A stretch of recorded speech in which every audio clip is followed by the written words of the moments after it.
I got to try and get the chat up too. Oh man. Yeah, you should see it. You should see it there. Hey everybody. Hey, we're back. I This is guess. Johnny Beane. Johnny Beane. And Johnny Blinn. Johnny Blinn. Yeah. This is the Power Hour. Why not, right? Mm-hmm. Mm-hmm. Steve Andersen is he went poof, literally. He was MIA. he was sending us messages saying, I'll be ready. I'll be ready. I'm like, okay, I'm gonna go walk Howie. I'm gonna go get some dinner. Come back. I get back. Gone. I don't know where he went. Hey, he like you said, he went poof. Yeah, literally. Yeah.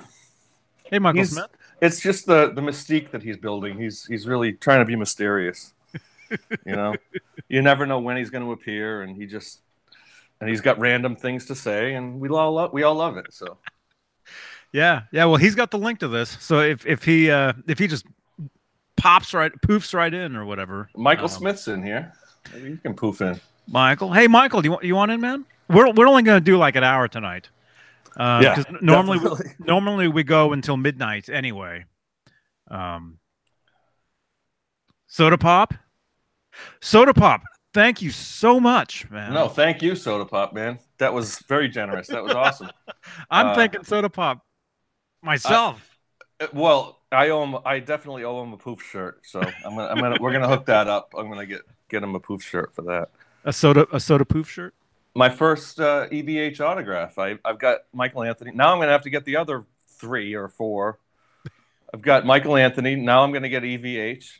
I gotta get what are you gonna see? Wolf, Dave, Sam, Mike. No, I have Mike, Alex, Gary. I might already have a Gary autograph, but there's at least 5 more that I have to get. So you must have them all, right, Johnny? Have you met everyone? All those 5, 6, 7 members? No. I've met I met Edward, but I didn't ask him for his autograph when I met him. We just BS'd. Right. You know. I met Sam and Dave, and I didn't ask for that. It was just quick. Hey, you're awesome. Mm-hmm. Mm-hmm. A friend of mine sent me an Eddie autograph. Gifted me an album signed to me, actually. Cool. And then I've met Sammy a bunch of times because he's local, Right. And then of course, Michael Anthony at the NAMM show and all that. And I've actually done like 2 or 3 hangouts with Michael Anthony in the past. Really? Years ago. Yeah. Search at the NAMM or at no, just like me sitting at home. Hangout. Yeah. Really? Search the channel here. I definitely have to look that up. Yeah. Yeah. Yeah. Years ago. Caleb. Yeah. All right. Years ago. Yeah. 2011 or 12 or something. Wow. So no, I've never met Roth. I've never met Wolfgang. Who else is there? Gary Sharon. No, never met. Gary. Alex Van Halen. Never met. No. Yeah, he's another one. He's hard to come by, I guess. Mm-hmm. But, hey, R2. Hey, man. Stack of pound cakes. Welcome. Oh yeah, what time is it? It's 11:05 p.m. out here. Thrash metal's back in. David Ennis is out there. Thrash metal, you got your Slayer, man. R2, R3. Yeah, you got the Slayer, definitely. GTV. Welcome, everybody. So that show earlier was with Jason was awesome. I mean, he had a lot of interesting stories and a lot to say, man. Yeah, and that's not even. I know. That's just the tip. Just 3 hours with the guy, I'm sure he's got hours of stories like that. That's great. Yeah. Looking forward to more. Mm-hmm. And he's a videographer. I used to do a lot of videography. I used to do weddings and that kind of thing. I did one live band where we did 5 cameras in a small club. Mm-hmm. The band is actually from Santa Cruz, where you're from. Ah, And no way. I've asked you this before. The band's called Stratosphere. Um, and they're, I guess the Stratosphere is like Eric Estrada.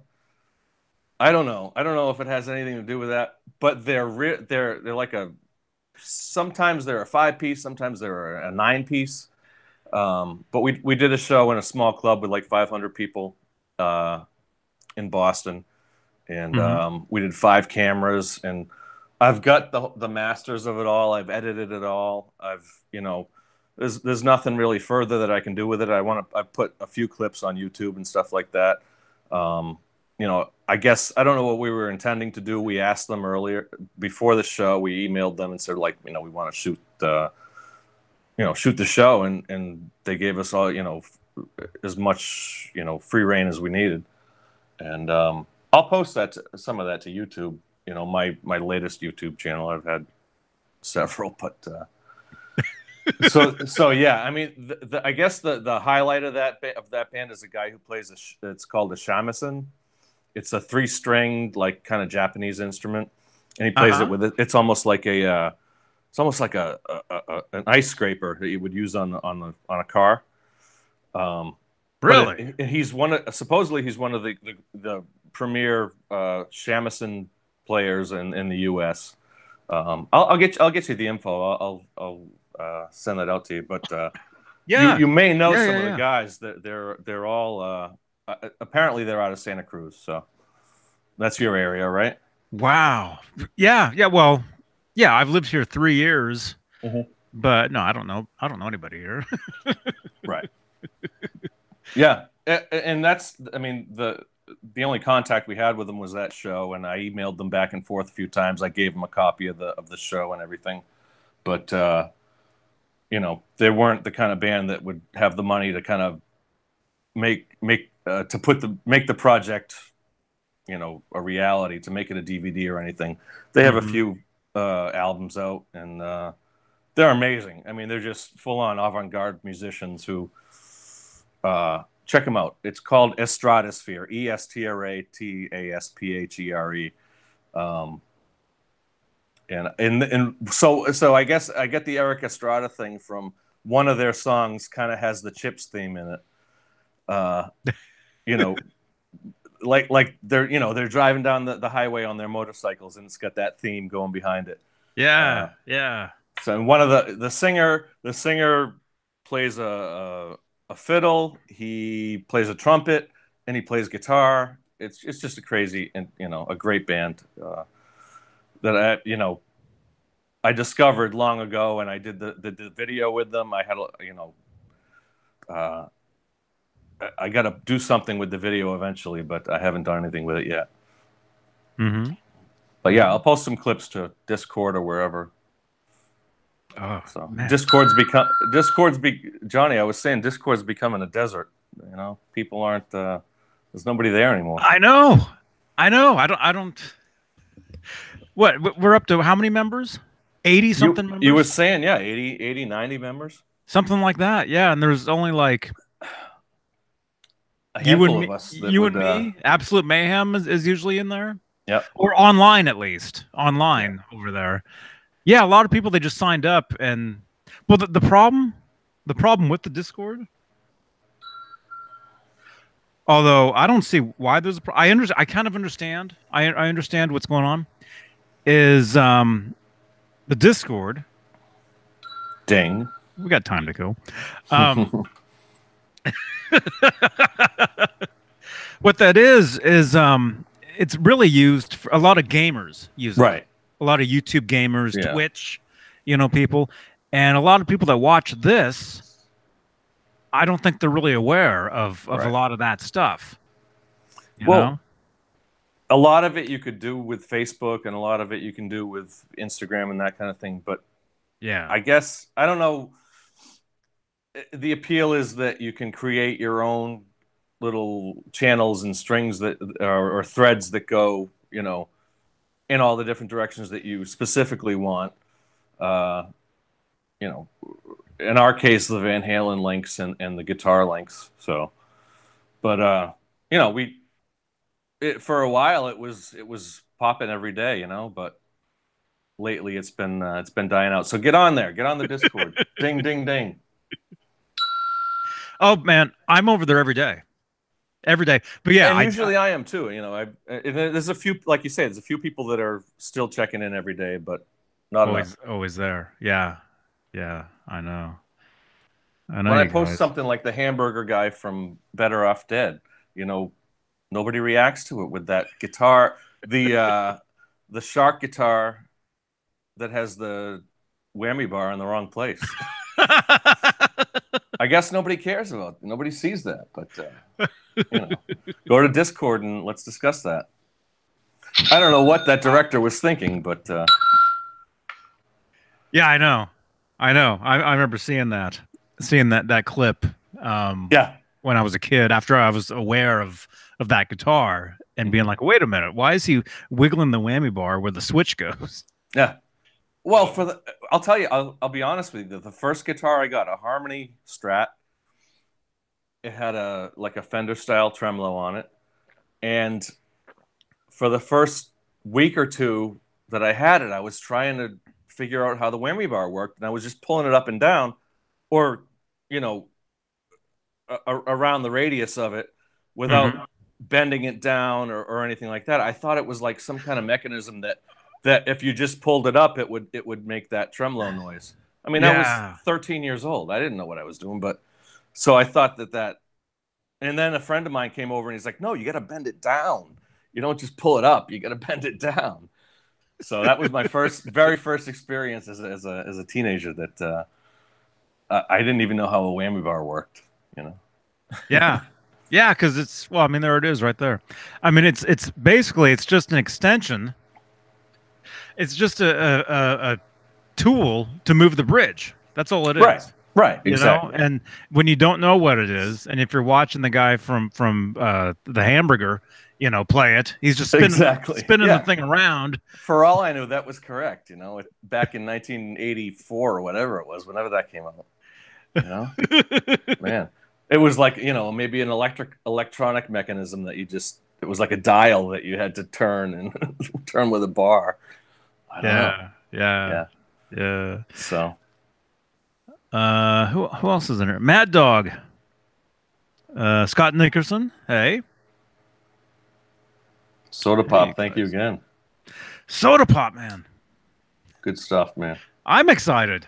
I'm excited. I'm super excited for you, man. That's. Hey, I told him, you know, it's yours. It's your prize, man. He insisted, so. He insisted once, and then I said, "All right, fine, I'll take it." Like, well, okay. Twist my arm. Yeah, that's cool. That's cool. And actually, I know Jason earlier. Mac, I can't say his name. Mac Namera. Mac. Anyway, he was saying that I don't think any of you guys have this. It's only from Japan, right? MULLY actually mailed all of us one of those. All right. A long time ago. So we not autographed though. Not autographed. No. So we each. I actually do have one sitting here somewhere. But that's cool. But yeah, very, very cool. So yeah, Jason, if you happen to see this, dude. Thanks again. Yeah, thank you so much. What was the question that he was asking about? It was what was the question of his tribute, the Van Halen tribute band that he was in? Yeah. I'll be honest, I went right to Google. I said Australian Van Halen tribute band. First thing that came up, X Halen. Oh, really? Yeah. So, and he said a few of the members of his band were X Halen members. So. X Halen members. EX Halen. X, exactly. So that's cool. Sodapop. Hey. Jimmy T. Thanks again, man. Sodapop says, Johnny, I prefer a floating trem with a Rockinger black box. Cool. That's very cool. Frank Corcoran. Hey, dude. Good to see you. So last week I broke a string on the show, and tonight, tonight I about I don't know 7 o'clock. Well, at 7:30, I'm like, well, Johnny's on at 8. I'm gonna watch the show at 8, and I got time to change over the strings. I may as well, play along during the show and change the strings. And I kind of rushed it, and I was trying to do the old Floyd Rose trick where you put the ball end down up at the neck or up at the headstock. You put the ball end through there and slide it right through. Instead of clipping the ball of the string and putting it right into the tremolo.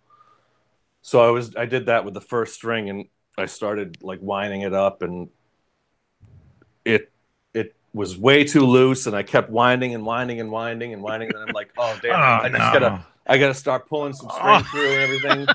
Dude, that's the worst. Yeah, that's the worst. If there's way too much slack and you're just winding forever, and it's just going and go. It's like the whammy bar, the hamburger's playing. It's just spinning. Exactly. So I ended up breaking the first string. I ended up breaking it just had a kink in it when I had too much, and then I pulled it back through.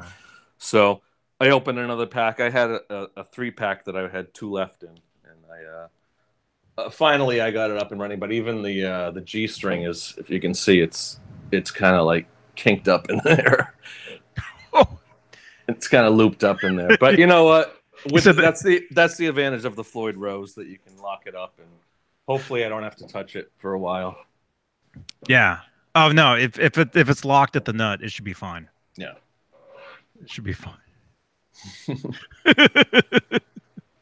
Thank you, Jay. Jay's in the chat. He says there's the Rockinger must be Mikey's link.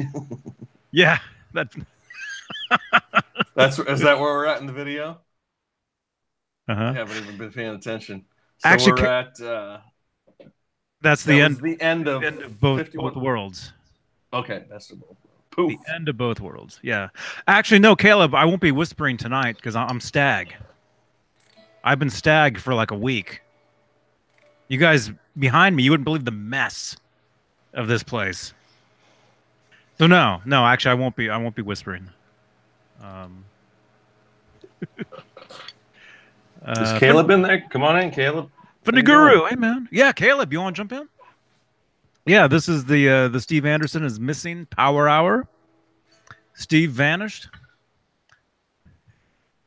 He does have a link to this though, so if he checks his message, he'll see the link, and he'll probably, It says New Haven, Connecticut. Look at that. I'll drink to that, Mike. Yeah, that's one of those videos, man. It's like Star Wars, where really every line. Oh man, we're gonna tear this playhouse down. Yeah, I mean it's that iconic.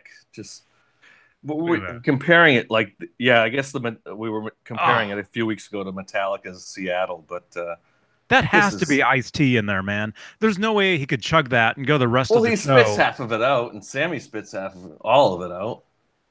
They drink as much as they want. I mean, you know that drinking trick that you're playing a drinking game and you're pretending to chug it, and you're really just faking it. Wait, so the next guy that's doing that is getting all your backwash of you sending it back in because you're not actually drinking it? Yeah. Is that what? Well, that's not what I mean. You can make. I don't know. I mean, they're spitting it out on stage. That's what that was. So it's.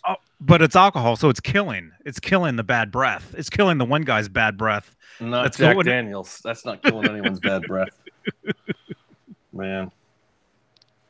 I actually liked Jack Daniels. It's okay, but I liked what's it called?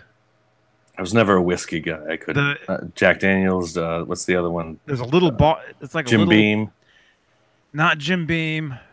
Oh man, Is it whiskey? Yeah. What's it start with? It the one with like it's got like the wax on the top of it, or no, it's not that Kettle One or something. It's not that I'm one. I'm not a whiskey guy. Yeah. It's what is it? In the chat, what are some whiskeys? Not Wild Turkey, not Jameson, not Southern Comfort, not Johnny Walker, not Seagram's. Jim Beam. Um, it's I want to say it starts with a K, maybe. Is it Kettle? Is Kettle One? That's a vodka. Kettle One's a No. Oh, what's the name of it? I used to get the bottles that are like this big. It's like the airline, because most airline bottles are like this. They're tall. This one's like, this one's like short and like fat. Yeah. Are you thinking? Oh, I know what you're talking. Royal Crown. No. Not Royal Crown. No. Royal Crown. Something Crown. Isn't it? No. Royal Crown's cola, isn't it? Yeah, that's a cola. What's the? No, not Royal Crown, not Captain Morgan, not crap. Anyway, Crown Royal. I'm sorry. No. Oh, I'm gonna have to. I'm gonna have to. We'll Google. figure. Yeah, we'll get it. Anyway, I used to get the little tiny bottle of that, and you share that with a beer, man. That was some good. That's one of the better whiskeys. Yeah, I would usually do rum or I guess rum was always my go-to. I didn't have a problem with tequila. Oh gosh, tequila, man. Yeah, we got a bottle right from Tijuana back in when I was, I guess, a freshman in college, something like, or my first year away at college. It had the worms in it. We kept it around for about 3 or 4 months, and then finally one night we went to town, and one of my roommates was a vegetarian. The only time he ate meat was he ate the worm. Oh, sick. Okay, here I am now Googling whiskey just so I can find the name of that. Not Maker's Mart. No, the bottle looks like a little square. I don't think it was bourbon. Man, like I can think of bottles that were square, and it was like what was the like the really spicy one? It was like a Avalanche or something like that. Actually, but it wasn't whiskey. It was. And this wasn't spicy. I mean, it was hot or something. It was whiskey, but to me, it had kind of a.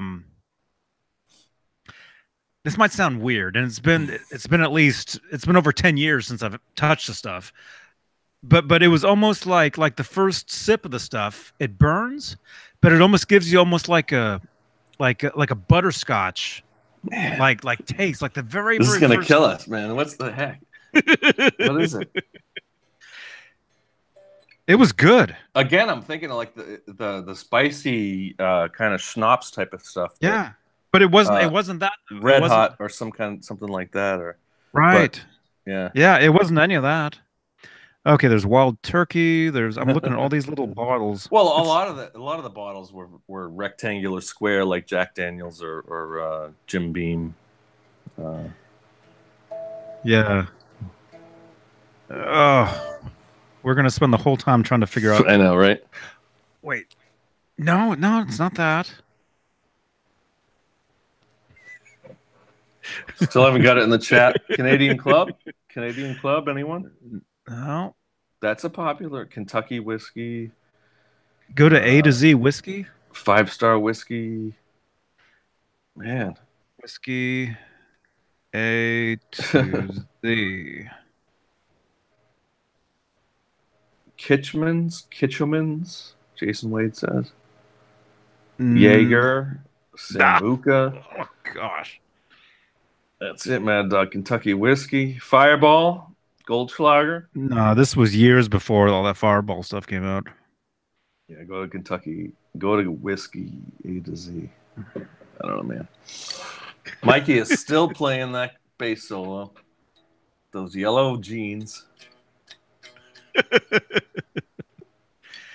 I went online and they have a great selection of red and white striped overalls. I may end up buying a pair just to see what they're like. Denim overalls, red and white striped. Like, Ed had about 4 or 5 pairs that he wore on the 82, 83 tour. We know the ones at the US Festival. Were they not? I think they were striped like Frankenstrat striped.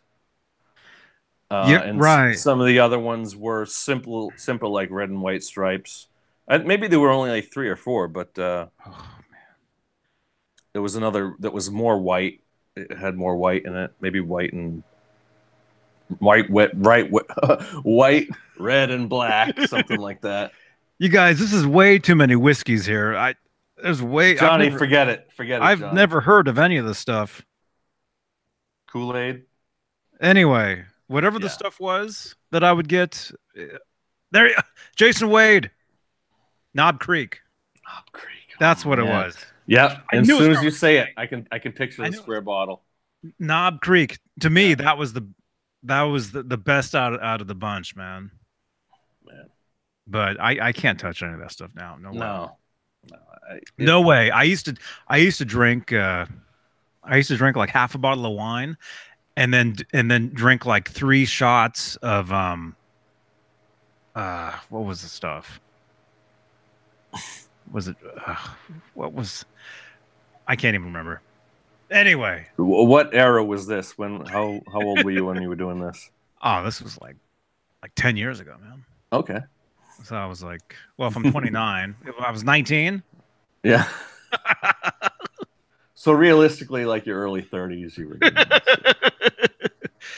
Actually, I'm 58. I've been paying attention, Johnny. I know how old you are. Anyway, yeah, I can't do any of that stuff now. Yeah. I can't. In moderation, sure. You know. Oh no, not even. No. Not even mixed. Like dude, mixed? Those hangovers. Those hangovers that you'd wake up and you'd be like, well, yeah, oh, and then you're just all day, and then before you knew how to drink, and then I would slam a 32 ounce of beer. I would just slam. Oh no. Just to feel better. That was never the remedy. I've never tried that as the remedy. It just didn't sound right. It just didn't. You could never stomach it at that point if you're hungover. But I could.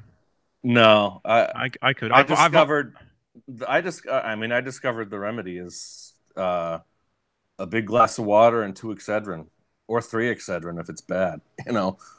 Excedrin is the headache medicine. Excedrin gets rid of any hangover.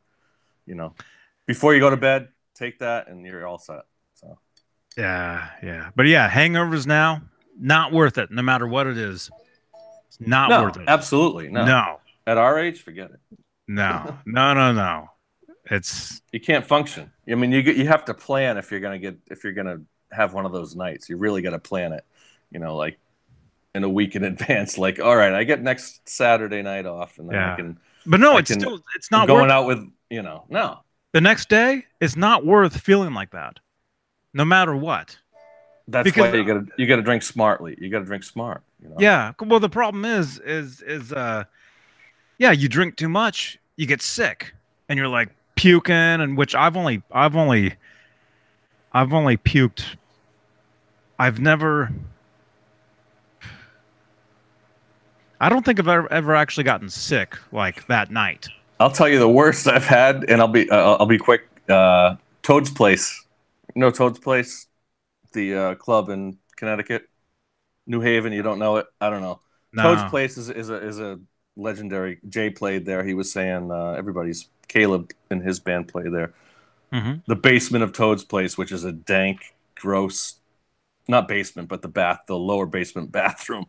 That was the worst I had, and I had after drinking too much. I was in that bathroom for a little longer than I wanted to be. Yeah. Anyway, yeah. Yeah, that was the worst, and that was back when I was in college. 96, 97. Puking. Yeah. Puking, no more, man. Puking at night. Maybe one time. Hey, man. I know, Jay. Man.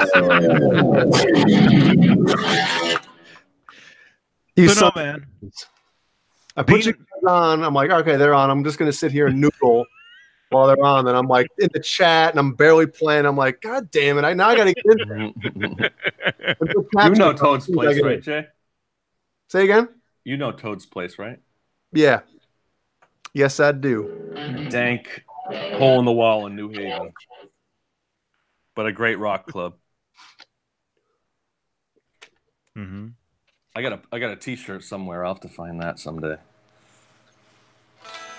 They always had the frog. There was a frog on the T-shirt.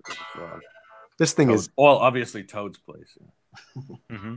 I thought it was a horse. No, hold on a second. This thing is way out of tune, and I'm embarrassed. Hold on. Yeah. But anyway, as far as hangovers, you guys, yeah, to me, it's not worth it. No matter what's going on, you know. Point, yeah, you learn you learn how much to drink, like how much is your cutoff to where you're not going to be super sick or not. Where you can have a good time and you're not, Hold on, it depends. What you're talking about, it's never worth it. I mean, there's a couple things I can think off the top of my head that I'm like, you know what? Well, then there's like weddings and stuff like that where, sometimes you can go overboard, but reunions, you can go overboard. But a regular night out, you can't. No, just hangovers in general, man. You get to a point where you live with them, where you get used to them, and you get used to feeling like that, But it gets to a point where you're like, you don't want to feel like that anymore ever again. No. Even the smallest. You don't want that. There's nothing worse. Well, I guess there could be stuff worse. Sure. But no. I hear stories. I watched the Duff McKagan documentary a couple months ago. And he's talking about his alcoholism and I guess vodka was his drink of choice, and he'd be yelling at his roadie, this much cranberry juice, this much vodka. This shit, Ah, sorry. But that's a great documentary. What the heck's the name of it? I can't think of the name of it right now. But anyway, and he talks about being on stage and not kind of waking up out of his drunken coma and like realizing he's in the middle of a song or he's playing 30,000 people and he doesn't even know where he is. I mean, he admits it and he talks about it. Just to be quick about it, the whole documentary is him at a club somewhere in California, I think LA maybe. He's playing acoustic and he's got a band behind him and he's just telling stories. And then they wakes up from a drunken coma. Whoa, where am I? And then they animate it. They animate his stories, which is really cool. So they do like a digital animation of all of what he's talking about, which is cool. So it's on Netflix. Which is how he felt at the time. It's So Easy is the name of it. Like one of their songs is It's So Easy. Yeah. Mm-hmm. Anyway, moving on. Well, some people. I know my father and Jeannie, like they don't get hangovers very often. They have to really get down and like party when they get hangovers. I'll have 3 rums and I'll wake up, oh my God, I feel like crap today. Yeah, if I don't have enough, water or something to chase that, I'm the same way. I get dehydrated real quick. Yeah, I used to work outside. I used to work for Dish Network. We'd be on the roofs and an 80-degree day, which isn't that uncommon. Every day I'd be dying and I'd be drinking as much water as I could. And it just, that's the way the heat affects me. I can't. And then, alcohol really makes it 10 times worse. So you can't. Yeah, I found that my secret, well, not secret, I can't really call it a secret, but when I know if, like, let's just say people are coming down to visit, or if I know we're having like a hoot nanny and I'm gonna on the shindig, what I'll do is I'll go out and I'll get Pedialyte and Gatorade. And what I'll do is after like my first 2 drinks, I'll mix a red Solo cup, half Pedialyte, half Gatorade. G2. Like I said, you gotta plan it. You gotta drink smartly. Yeah, and then that's it. And after that, every drink after, I'll basically do the same thing. I'll keep 1 and 1, and then before I go to bed, I'll have another one, and I'll wake up okay. But other than that, I just I can't handle it. Same way. I'm the same way. Mm-hmm. You know. Mm-hmm. Yeah. What I'll do is I've got a clean canteen sitting here of water, and I usually have that with me throughout the day. But before bed, you know, I would just chug like a bunch of water, and then. Oh, why are we talking about this? Oh, I know, right? What else is new? Oh, Sammy's gonna help Ed up the stage, and he's gonna do his solo, and I'm sure it's gonna suck. Oh, I'm gonna get a sip of this. So he's got the blue cup, which signifies something different than the red cups. Yep. I wonder what it is. I know, right? Did he just get up and sit down twice? Yeah, I know they cut off. It's the whole. This is the whole goofs in the video, but yeah. Mm-hmm. Oh, man, you ever heard the audio from right here? That part that's cut out. Mm-hmm. I haven't listened to the. I know it's out there, the original New Haven, second night '86, but this is good enough for me. Yeah. See, right there. That's where the edit is. See, he set the cigarette down on the side. It's in the headstock. Yeah, it was. He set it down, and then all of a sudden, it's going to be back on the headstock. So what? There it is. There it is. Yeah. I'll play the sound for you. Yeah, man.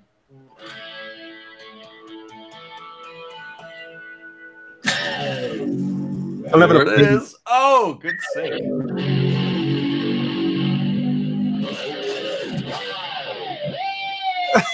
Oh, yes. I forget the chord right there, but yeah.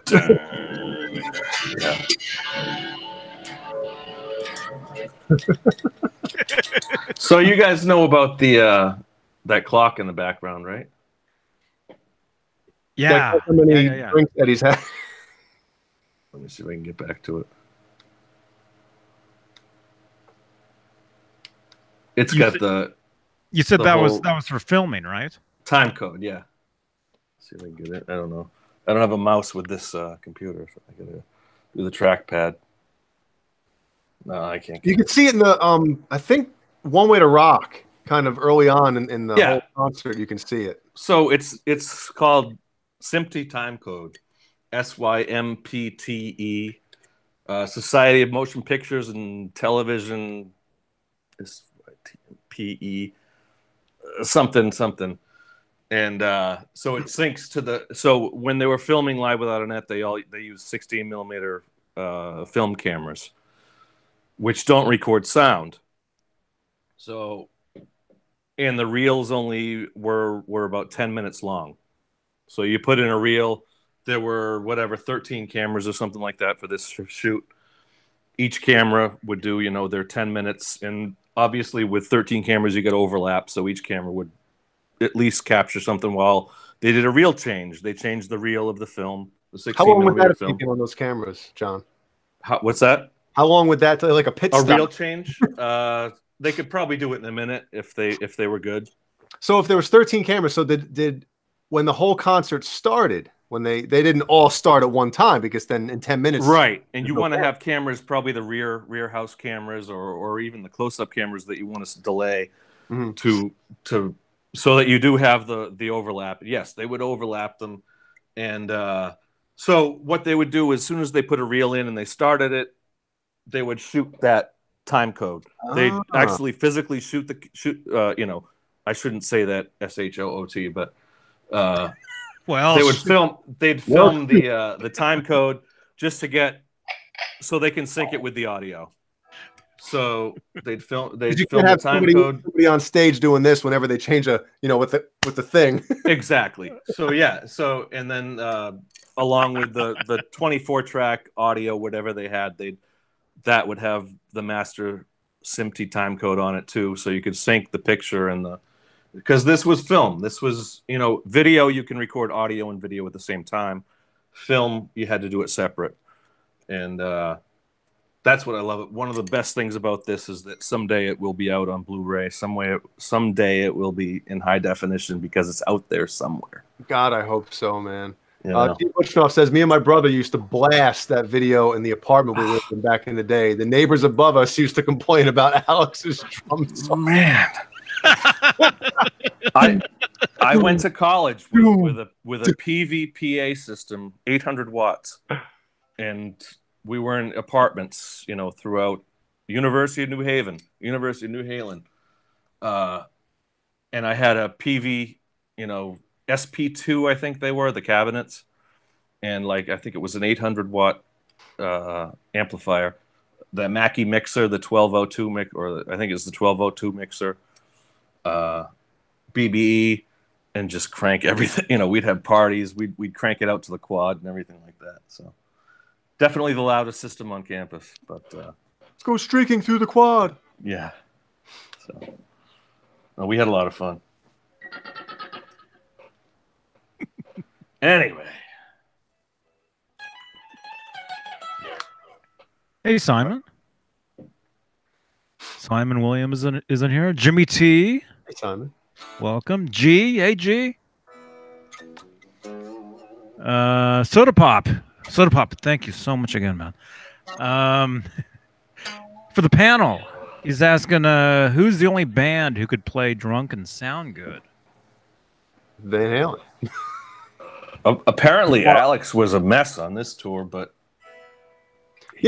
according to Sammy, he was a mess, and he, you know, worse than not necessarily. I mean, at this time of their career, Alex was worse than Ed, and Alex was a mess at this time. But at least in his book, you know, and he, you know, of course, talked about Ed in 2004. But from after this tour, apparently, well, according to all accounts, Alex sobered up, and from OU812 on, he was sober. Yeah, but I mean, he was still solid on this night. I don't know if and all the several 1986 shows that I've heard too. Yeah, but some people can play like that, man. I have a couple beers and wow, you know. Right. I'm like, what are my fingers doing? You know. But yeah, he says that he had like those big like Rubbermaid garbage cans lined with trash bags next to, like, you know. But I was trying to find them on the video, and I'm like, I don't see any bags. Yeah, right. I mean, well, they're probably like, hey guys, we're filming tonight. We can't have your piss cans in the back. You know, exactly. But I'll be honest with you, I have a story like that, and you guys were talking about him earlier tonight. I'll say I'm 90% sure it was George Lynch. And when I was working at the club that I back in probably, I guess it was 2000, 2001, something like that, he had a bucket behind his stack. Oh wow! That I don't remember seeing it, but a couple of guys on the crew saw it, that he would vomit in. Oh wow! No crap. Yeah. So I mean, and I don't know if it was a health thing or if it was drugs and alcohol, whatever. I don't know George Lynch. I don't know his history.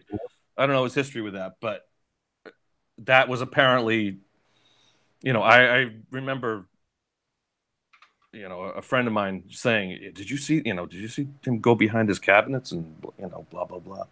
Maybe it was sick, It wasn't me. I didn't see it, so I can't say anything. But that was, you know, a George Lynch thing that I had heard. Sodapop says, Jay, what about Pantera? Yes, except for Phil. Jay, you've seen all the Pantera home videos, right? Oh yeah, Pantera 3, Watch It Go. That one's friggin' hilarious, man. Yeah, we did a recreation of that back in college. We thought we were badass, and we trashed the TV, and we took a hammer to a TV, and we took an old fan and stuff like that, destroyed it to Pantera. We thought we were badass. That's you know, that's one of those things you kind of look back and cringe at. There it is, right? Yeah. Is that it? Cemetery or yeah. Yeah, I got Beane on, but B&A.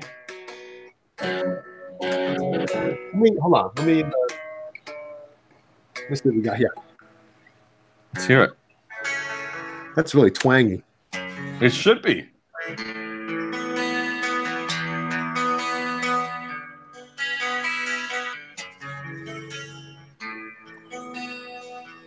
Yeah. Yeah. Yeah, something like that. They were unbelievable for a solid 5 years. You know, 90 to 95, they were unstoppable. I mean, then obviously other factors got in the way, but Daryl will always be a legend. You know, Phil's voice,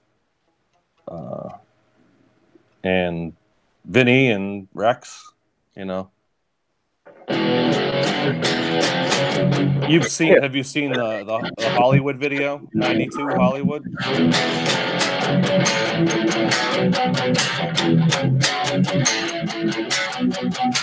That's it. Something like that, yeah.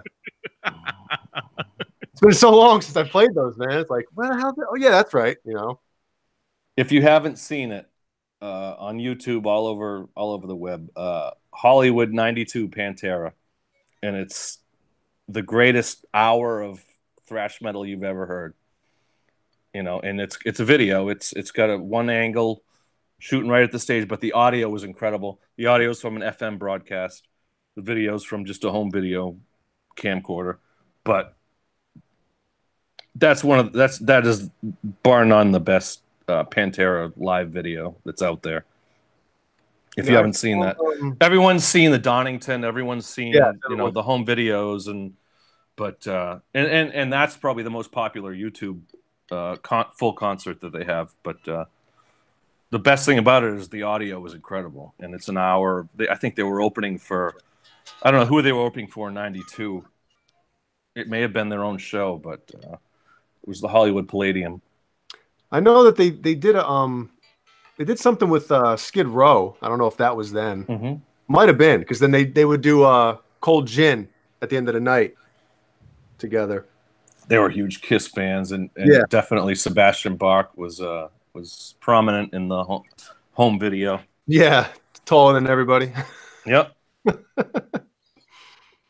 I met him in '03. One of the last concerts I worked at the club down at the beach that I worked at. It was Twisted Sister with Sebastian Bach opening. Twisted Sister in their full costumes. Back in probably, I guess it was October or November of '03. Yeah, I saw Sebastian with actually Rob Affuso was on drums the night I saw. He played a couple songs because they were playing in Poughkeepsie, New York. And Rob is from, what town is he from? In New York. He's right around that. He basically was born not too long from where I lived in New York. Is that the Skid Row's drummer? Yeah, that was Skid Row's drummer back in the day. And then obviously he wasn't, and Sebastian had his own guy, but he filled in for a couple songs, and he was loaded. Rob, the drummer, he was loaded. And I felt bad because you know how, like, drummers, they don't usually like other drummers playing their kit. Sometimes right. Oh yeah, Paul's playing and they're wailing on the cymbals and everything. Let me tell you something. Sebastian's drummer must have been watching Rob play his drums. Like, oh my, he was crushing them. Oh my God. So wait, who was playing whose kit? Rob Affuso was playing Sebastian Bach's drummer's kit. Oh, okay, I got you. He played two songs, right. He was kind of guesting on in Sebastian's set, and he was bombed, and he was just wailing on this dude's drum kit, and it was like, oh.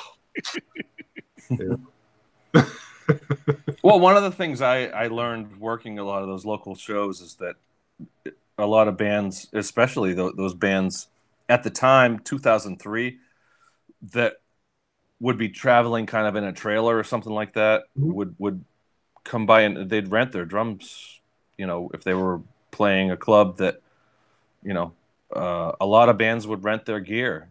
because they just didn't want to travel with all that, or rent their stacks, rent 4 extra Marshall stacks, or rent the drum kit, especially because that's the biggest thing you're going to travel with. Mm-hmm. But yeah, some of those bands that used to have like the big 1990s 80s kind of double bass kits, yeah, as soon as the double pedals got good, all the drummers switched right over. Yeah. Even I know Lars kind of downsized his kit years ago. Yeah. But he stopped using the double kit too, or double kick drum too. It's like Alex did it for a short period. Yeah. 91, and then 92. Drum tech, because now you don't have to tune two kick drums. Mm-hmm. That's a lot easier. And Thrash Metal and Fun Riff says Glam Pantera album, power metal. Now, he's right, because if the internet was around back when Pantera hit it big, they would have been, and this is my opinion, but you know how a lot of it's the image thing, right? If in 90, let's just say when well, how many albums did they have before? What was it? Cowboys? That was their Cowboys breakthrough. From Hell was their first original, like their first release. Breakthrough. They had an album before that called Power Metal, and the cover is them like in glam gear. Yeah. Just like standing there, Phil's got his hair all teased out and everything. Obviously, some producer was like, "Look, this is the image we need you guys to go for," and yes, And I think they were into that thing, because if you look, it wasn't always Dimebag Darrell. It was Diamond Darrell Lance, because of Diamond David Lee Roth. Yeah. So what I'm saying is, if the internet was around back then, and let's just say when Cowboys came out, or even Vulgar Display of Power, because that's when they really like, oh my God, this band is the best, I think people would have gone back and said, hey, wait a minute. This is 3-4 years ago, guys. But, I think their image would have taken a big hit. Like this, you're not, you know what I mean? You guys know what I'm saying? Yeah. I think that was the history of a lot of those hair bands. A lot of the Bon Jovi had a history before Slippery When Wet. Cinderella had a history before, what was it? They all had like an album before their breakthrough album that Rat had an album before, Quiet Riot. But he's talking about their image, the way they looked, though. Yeah. Right. You're talking about bands that, like, when they hit it big and were big, that style of music and style was still popular. The ones I'm talking about they kept that image throughout their career. Yeah, Pantera, and it was one of the bands that... What I'm saying is Pantera, like, once the early 90s hit, it wasn't cool to look like that anymore. And I think that they would have taken a big hit if the internet was around, and they're like, hey, look at these guys. Yeah, right. Yeah, out of the norm. Somebody, a band that's just out of the norm. Yeah, they went more with like the grunge look. Yeah, yep. Phil was wearing the I guess so. I mean, it was just flannel, t-shirts and flannel. Jeans. Yeah, ripped jeans. Yep. Yes. Yeah. R2. Thank you, man. There you go. R2, R3, Locky Nut. What's up, man? Subscribe to his channel. Good stuff. Yeah, that's how you get noticed. Yeah, I noticed that on the earlier show, Johnny. Like, Jason was so awesome that all of his stories, like, he was really getting into them, and the chat was just cruising by, and we couldn't stop to answer everything. And all of a sudden, people start chucking money. Like, hey, it's like, maybe that's the key. Maybe don't answer any questions. Listen to me. That's why Super Chat was created, was so you can get noticed. That's the whole reason why the entire thing's blue. It's all the way across. It's sitting there. Yeah, that's the whole reason. It's a good feature. YouTube started that. Yeah, I clicked on it. I clicked on it earlier. I went just to the money symbol, and I didn't get any further because I was afraid. I didn't know how does it charge you? How does it do you know how it works? Does it go through a credit card? Does it go through PayPal? What does it work? If you have if you have a card on file, I guess. Yeah. With Google, with who? With like apps or something like that. With either Google or with YouTube themselves. Well, I'm sure, Johnny, when you enabled the Super Chat, you had to put some kind of information in, so you should know. Right. Yeah. But YouTube, they take 30% of whatever it is. So whatever 30% of $2 is. Wow, man, I'm not gonna go there. I could figure that out, but man. I could see like 15%. Like that wouldn't really. All right, I could get that, but 30%. I mean, come on. They can do whatever they want. Mm-hmm. Yeah, Yeah. what are you gonna do? Well, then don't stream. You know, that's basically what they would say. 60 cents. So Jay, so it's 60 cents. 60 cents. Okay, Michael Smith, dude. $10 for Michael. Hey, well, you get 7 out of that, Johnny. I haven't been paying attention. Did the Red Sox win tonight? Michael Smith, I'll buy you a $13 beer at NAM at the NAM show. You got the beers at NAM are $12 a piece for a what do you call it? You know, for a beer. A regular beer is like $12-13. Well, it's like going to Fenway Park. Anybody know? Did the Red Sox win? 2-2 in the bottom of the 16th. It's still going on? What? Are you kidding me? I keep seeing tweets. I keep seeing tweets about There's it. no way it's still going on. Come on. Whoa. Let's check this out. Oh, Jesus. No, there's no 16th. Yeah. You're kidding, right? No, I'm serious. Wow. I don't BS about sports, man. End of the 16th. I don't know if I'll be able to. I don't know if I'll be able to get this on, but a lot of bandwidth going here. Boston scored in the 13th, but then Dodgers came back and scored in the bottom of the 13th. What is it? Fox? Samantha Fox. Man, Sam Kinison, right? Dude, I had her posters lined one of my walls in my bedroom when I was in Samantha Fox. Fifth grade? Circa 1988. Dude. Something like that. Her what? Her jugs, man. Yeah. Say jugs, right? Yeah. Oh my God. Yeah. I remember those posters when I was, you know. Mm-hmm. I remember the lighters. Seeing that. We used to have it in the down at the beach. We'd have the rock shop that had all the, you get the bootleg videos and all that kind of stuff, and they had like the dirty lighters, the dirty card decks, and all that kind of stuff. Yeah, we had at the fair at the Little League. Michael, one of those little, what the hell are they called? Hello. Hey guy, hey Mike. Michael. Hey man. Yeah, I get the game on the background. It's still on. It's sad. They had Are you kidding me? Wow. Where you had the dart, and the whole back wall was balloons, right? And then they had the posters on the back wall behind the balloon. So it was like if you popped the balloon and hit the poster, you win that poster. So I was just aiming for jugs, man. And it was the actual stuff too, wasn't it? Her posters. She was topless in all those posters. Oh no! Yeah, I remember that. I remember hearing about that stuff. Yeah, she wasn't, because my mom thought I was like, you know, a pervert when I was that age. Just like come into my room and see my wall lined with jugs, and it's like. But the problem with aiming towards the balloons, you'd be destroying what's under those balloons there. You don't win the actual. No, they give you the rolled poster that's on the. Oh! I thought you. Yeah. They don't pull that now. No, yeah. That's where I won the David Lee Roth. I think it was 1982. Walking across the stage with he's got like the, I don't know what ripped up jeans he had. His arm is up like that. Yeah, that's 84. He's got 84. Yeah, I got that the full size 24-inch or whatever it is, 32-inch poster. So you were aiming for raw. Oh man! I thought you said you. I was with like it was my first girlfriend, one of my first dates. It was on one of my first dates, and I won the Roth poster. I wasn't going to give it to her, but yeah. I was going to say something else, but I got to stop. Oh god. Sandra Wilde. Who's that? I don't know who Sandra Wilde is. I remember like aim towards the balloons. Thank you, New Haven.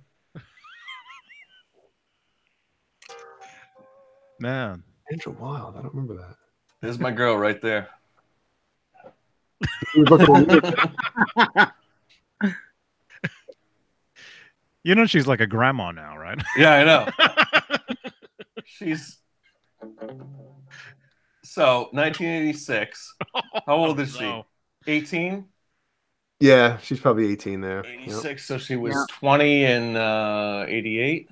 No, yeah, 20 and 88. So now she's 50. Wow. Wow. And there's that other short-haired chick that I've seen her in like other videos too. They show her, I think, twice on the the one up in the stands that with the shoes. She's like dancing during the shoes. Yeah. Nah, some other chick that she's like short black hair, but I've seen her in other videos from back then. I don't know if really. There's probably a plant. Yeah, they probably put her in there for the show. Yeah.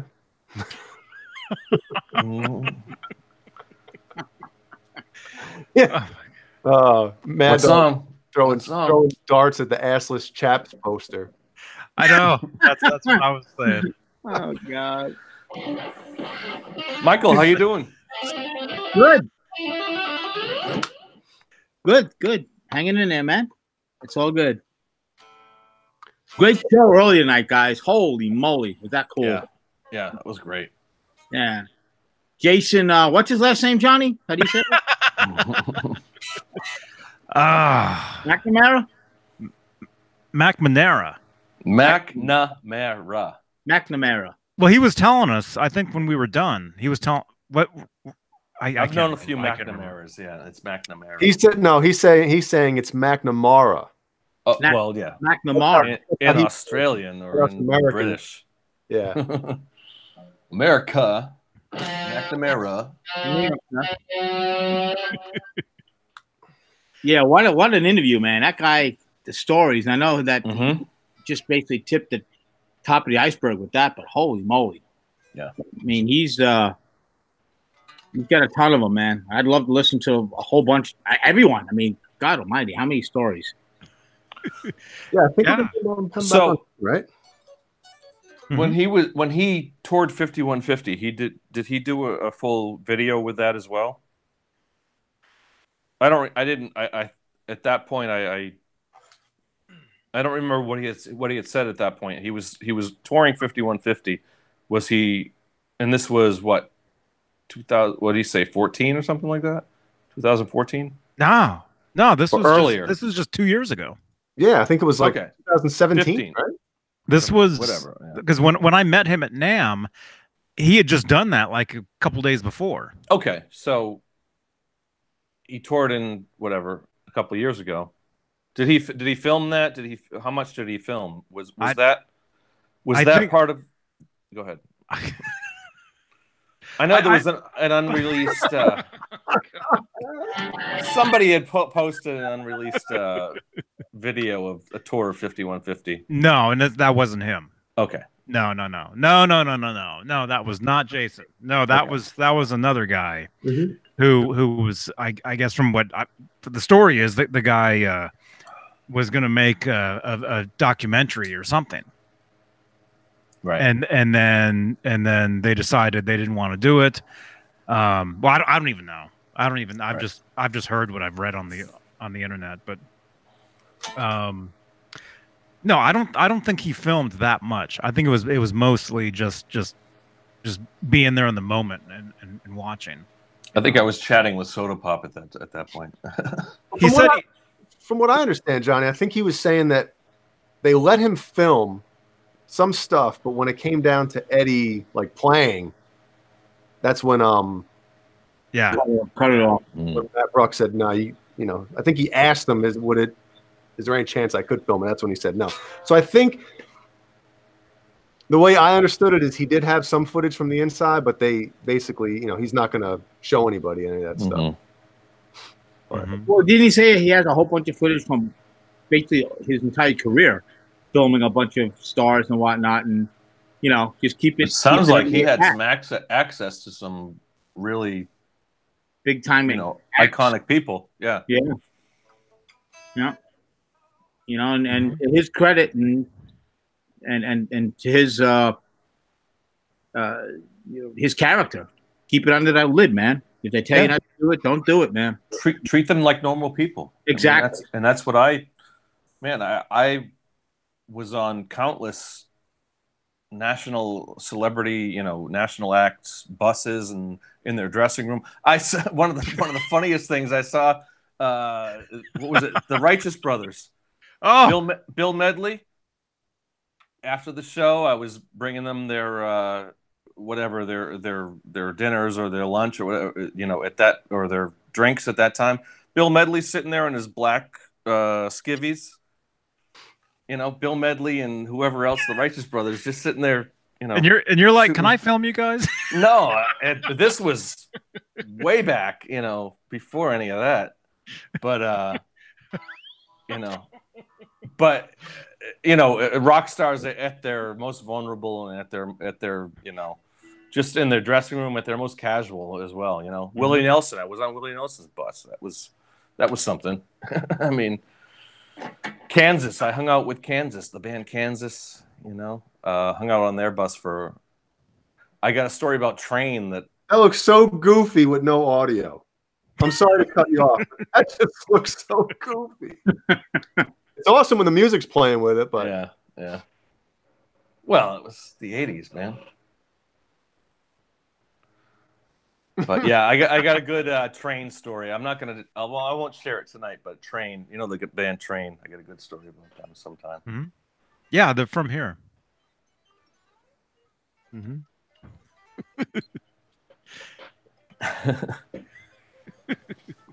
Anyway. Yeah.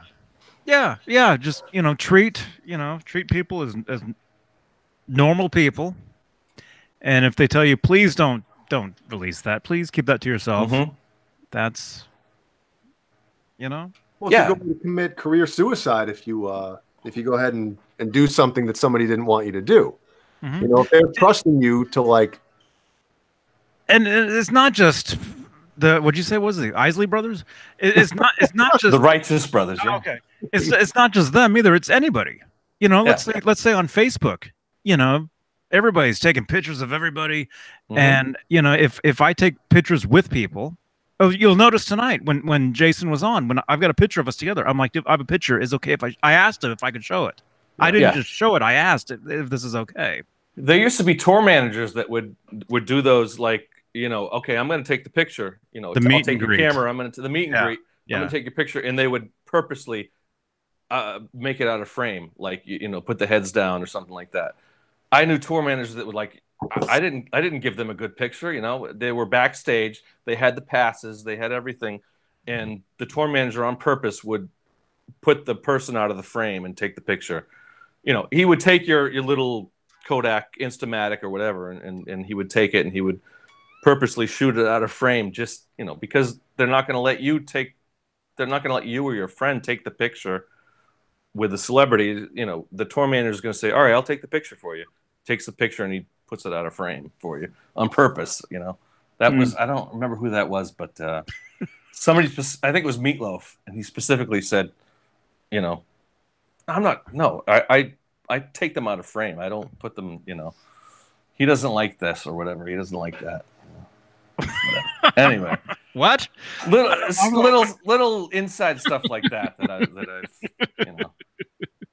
yeah, but you just tilt the camera down a little bit, and so it cuts the heads off and then, it's funny we're talking about this now because it was the early days of the internet. I think that's what it was, the early days of the internet, when people would post stuff like that they didn't want. Well, John, you know the band Slipknot, right? Mm-hmm.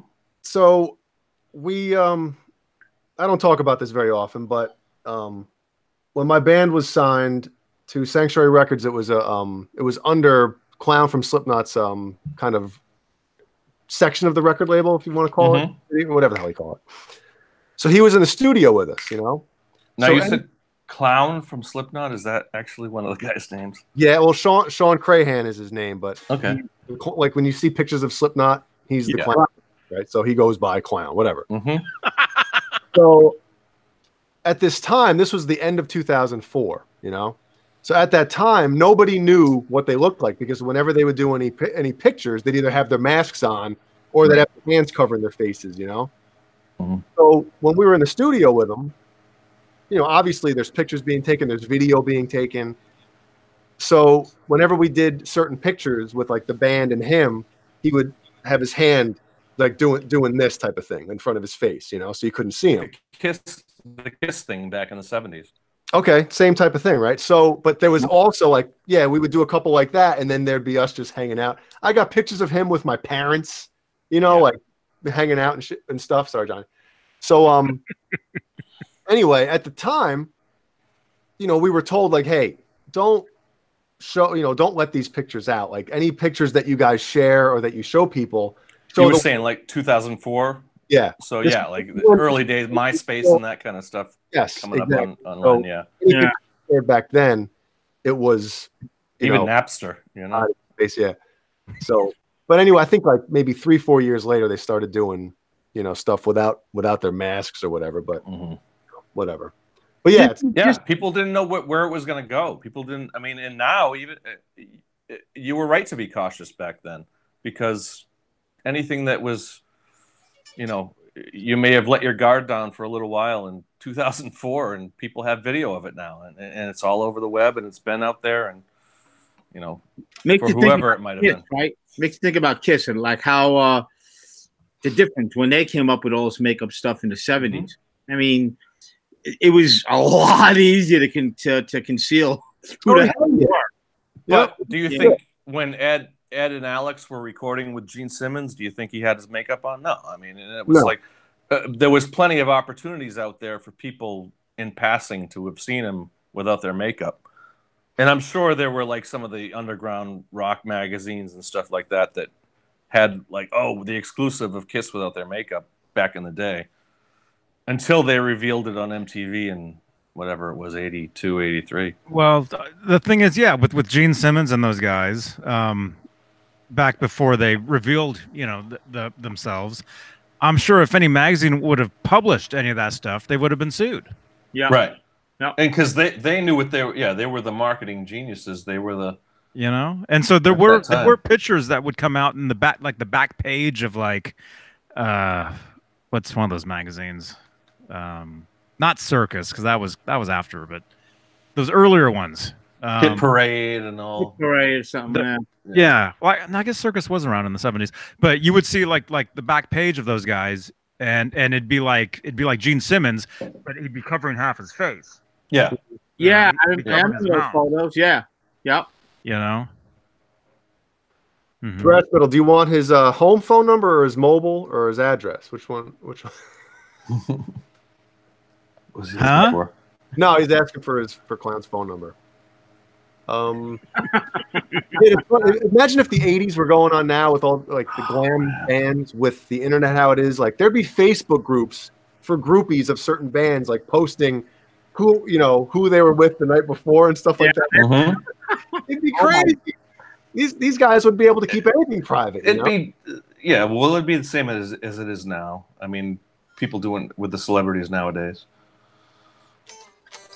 That makes soap operas look like a joke. Yeah.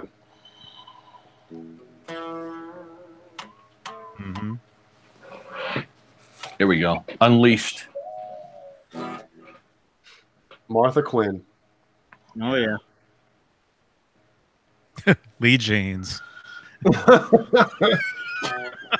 Mad Dog got a Yamaha THR 10X and he loves it. Of course, man. Awesome.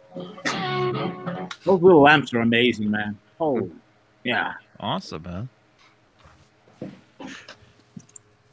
I don't know. I think with the technology, the way things are going, I mean, what was it? I'm seeing videos online right now of let's see, what was the last thing let's see. Dude, you know what I was watching last night? I don't know how I stumbled across this stuff on YouTube, but it was dash cam videos. Oh, I thought you were going to talk about like guitar. Oh, that's the Bias mobile, dude. Yeah, there's videos of these guys using this thing, and it sounds awesome. Like it's from their phone. Isn't that what you do, Johnny? Right into your phone with the I've got that stuff. Yeah, it's crazy. That adapter called? The iRig. like the iRig or the amp kit link by Peavey. Well, look, that's a phone. Yeah. Yep. Same thing. Yeah, I use this stuff. I mean, it's not all I use. I use a lot of different things, but no. Last night, you guys. Here, let me do this. Oh, come on. Oh. There we go. And hey, John. Thanks. 316. 316. In the East. Well, 1216. Oh, blurry again. Dang it. Oh, I even said Ringo. There we go. No, last night, you guys. They must throw the mustache on there. That'll go into focus. I'll just Lionel. How's Lionel doing? I'm gonna get up for a second anyway, else I'll just do this. No, last night I was watching dash cam, not just dash cam, like like the cops. They have like cameras, on them, on their person, I guess. Right. Yeah. And it's them pulling over like other cops and like judges that are like they're for DUIs or whatever. Oh wow. And there's this one video of this one cop from another county or whatever, and he's trying to get them to let him go. He's like, "Let me go," and it's 20 minutes. Do you know? It's like do you know who I am? Do you know who I am? Exactly. He's like, man. Yeah, he's like, "Come on, just let me sleep it off." And the guy's like, "No, I can't do that. I can't. If I let you go, I'll lose my job." That's an honest cop. That's the kind of cop that I want in my town. It was 20 minutes of this. So I spent all last night watching these videos. Oh wow.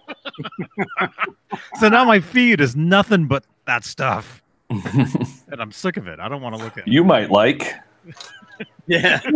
Finish watching. I was watching. I don't know how the hell it came up, but I was watching Shaquille O'Neal and Charles Barkley arguments on the NBA. Oh my God. Kidding me. I don't like basketball, so after I was watching those videos today on YouTube, it's a whole bunch of rows of like basketball suggested videos. I'm like, I don't want to see this. Yeah, that's the problem. Is you start down this rabbit hole of YouTube, watching all this stuff you normally wouldn't watch, but you get into it, and then man. Well, it's the algorithms, right? It's the algorithms that they set up. They know, it sets off a keyword, and then they bombard you with stuff that they think you don't watch. They want to keep your eyes on the screen. They want to keep you watching. They want to keep you on the wouldn't say the channel, just on the site itself. So they'll keep sending you. My first two videos, Peppa Pig is number 1. And Johnny Beane is number 2. These are the first 2 videos that pop up on my YouTube. Peppa Pig. What is that? Wow. That was me from just like a second ago, huh? Yes. Trying to, yeah. I get the new iPhone, and number 2. There you go. Johnny Beane. You're Johnny right. Blinn. You're right, Mike. My first was the iPhone 2, but I skipped that because that was an ad. That's an ad. Yeah. No. Michael, are you watching the 19th inning? Yes. Right now, Boston has a guy on first, and it's the 18th inning. It's the 18th inning. Boston 18th. Yeah. Yep. And wow. It's so that's 2 full games. 2 full games. Wow. The rest of the series is going to be a mess. Man. I hope you're a Boston fan. I know that, but I want LA to win this game at least. Well, this is game 3, right? This is the game that LA should win if they're going to win anything. They win this game, it makes the World Series really interesting because who the hell will pitch? Wow. So how do Fender Groove was saying I like it. It's stacked with metal amps and settings. There's access to a cloud for downloading settings from other people. Now, how would you connect it? Is there a little dongle thing that you plug your guitar, a guitar cable into that goes into this, or what? Does anybody know? What's he asking? I'm sorry, I was talking about the baseball. Oh, so my microphone was off. It's one of these. It's something. It's something that looks like that.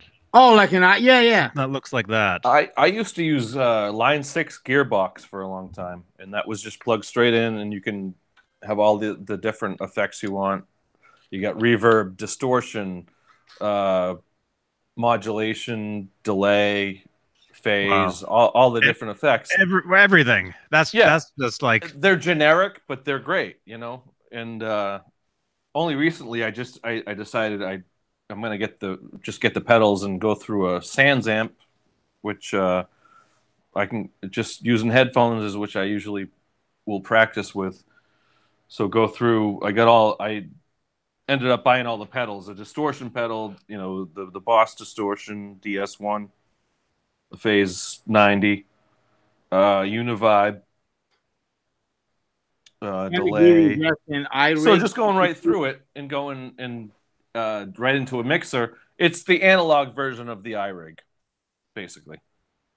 Instead of using an amp with speakers, you go right into a mixer, right into headphones, dial it in the way you want to hear it, and you're great, you know? And the sounds are great in those things, man. Yeah. It's a direct you know, direct feed. What are they, balanced mic line right out of a Sans amp, which is a direct box with a lot of control. But then if I'm going to be using it on my computer anyway, shouldn't I just download the plugin for Pro Tools? Yeah, that's the other route. Yeah, I was going to say I wanted to go analog, just because I have the gearbox and I can do the Line 6 digital, all the different simulations and all that. But as a backup, I mean, in some ways it's a backup, but right now that's what I'm always using, is going right through the pedal board into the Sans amp, into the mixer. It's all analog, so I don't have to use the computer to run that while I'm jamming along with 5150.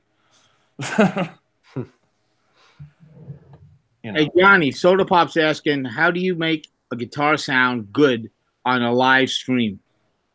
Don't use Google Hangouts. Yeah. I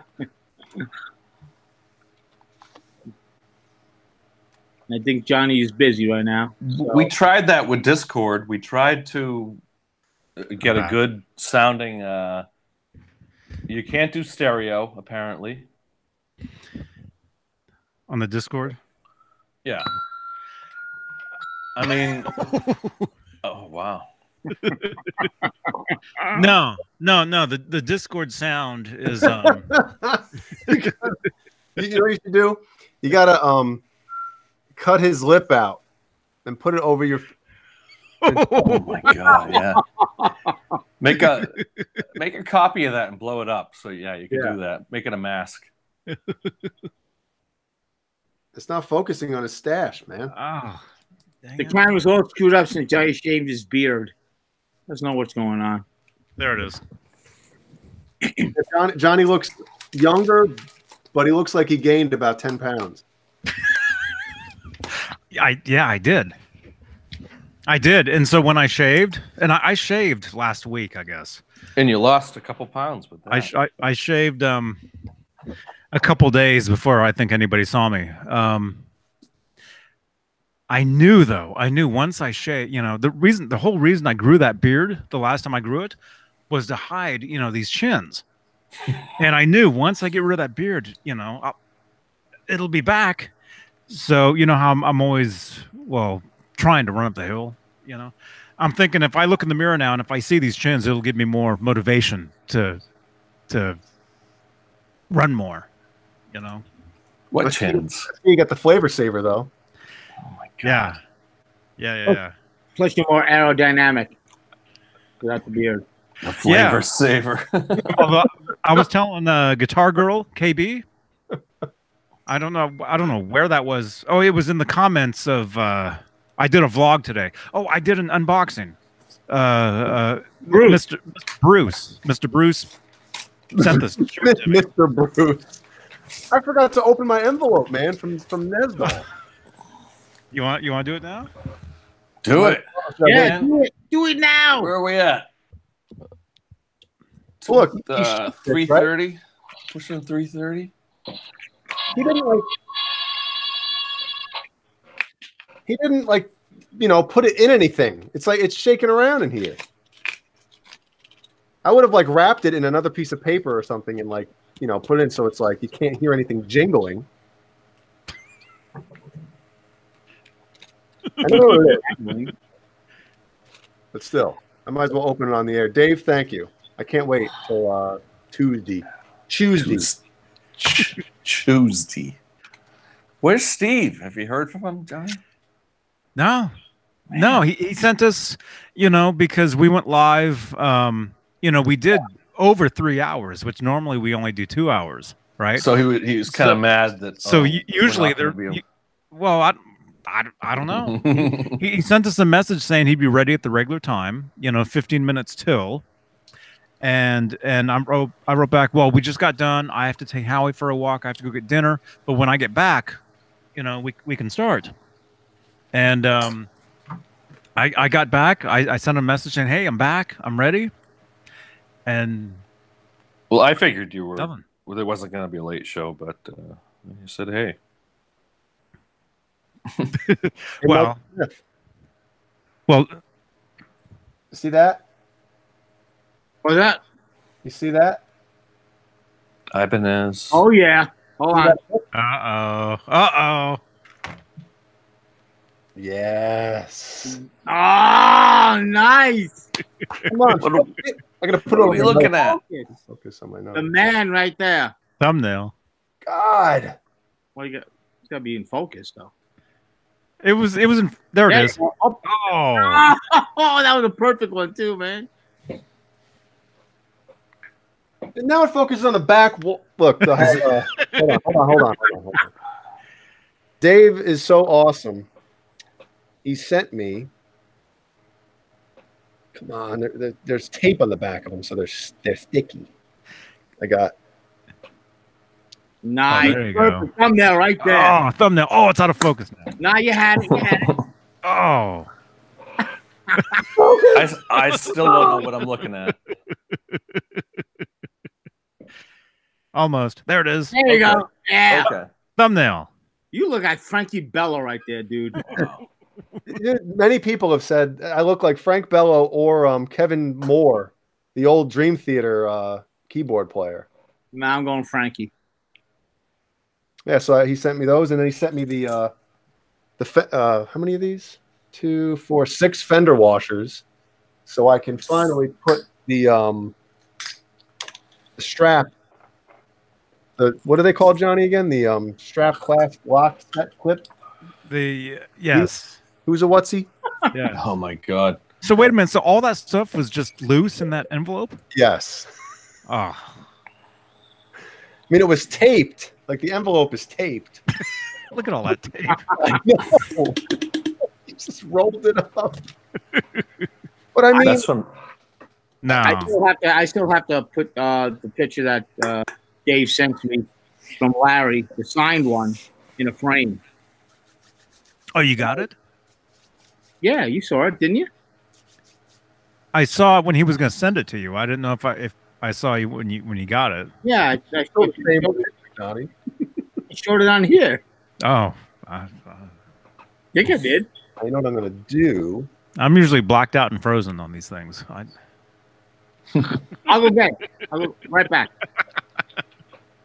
Here's what I'm going to do on this. I'm going to put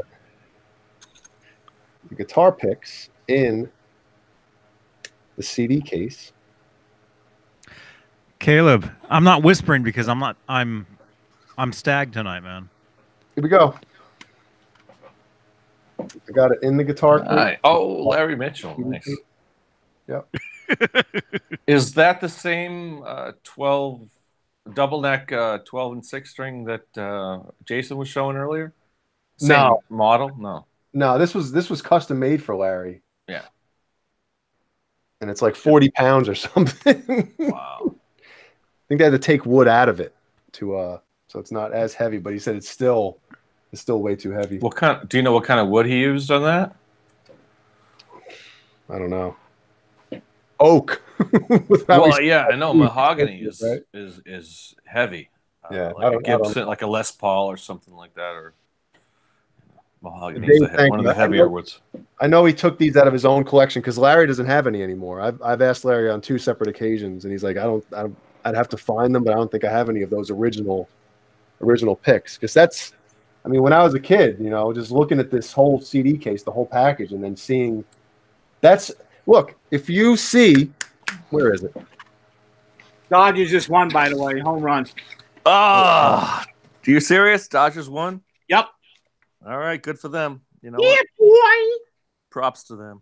So if you guys see, remember, Johnny, I showed you this earlier, the picture of me with my 92 Ibanez. Mm-hmm. The headstock. See where the guitar pick is? Uh-huh. All that. Do you want to know where I got that idea from? Right there. Nice. See? Man, that's so cool, man. Yep, it really is. Jay, I showed you. I had that CD also, and I had him sign it at the show that I was at when I met him. Yep. And here's what Dave sent me.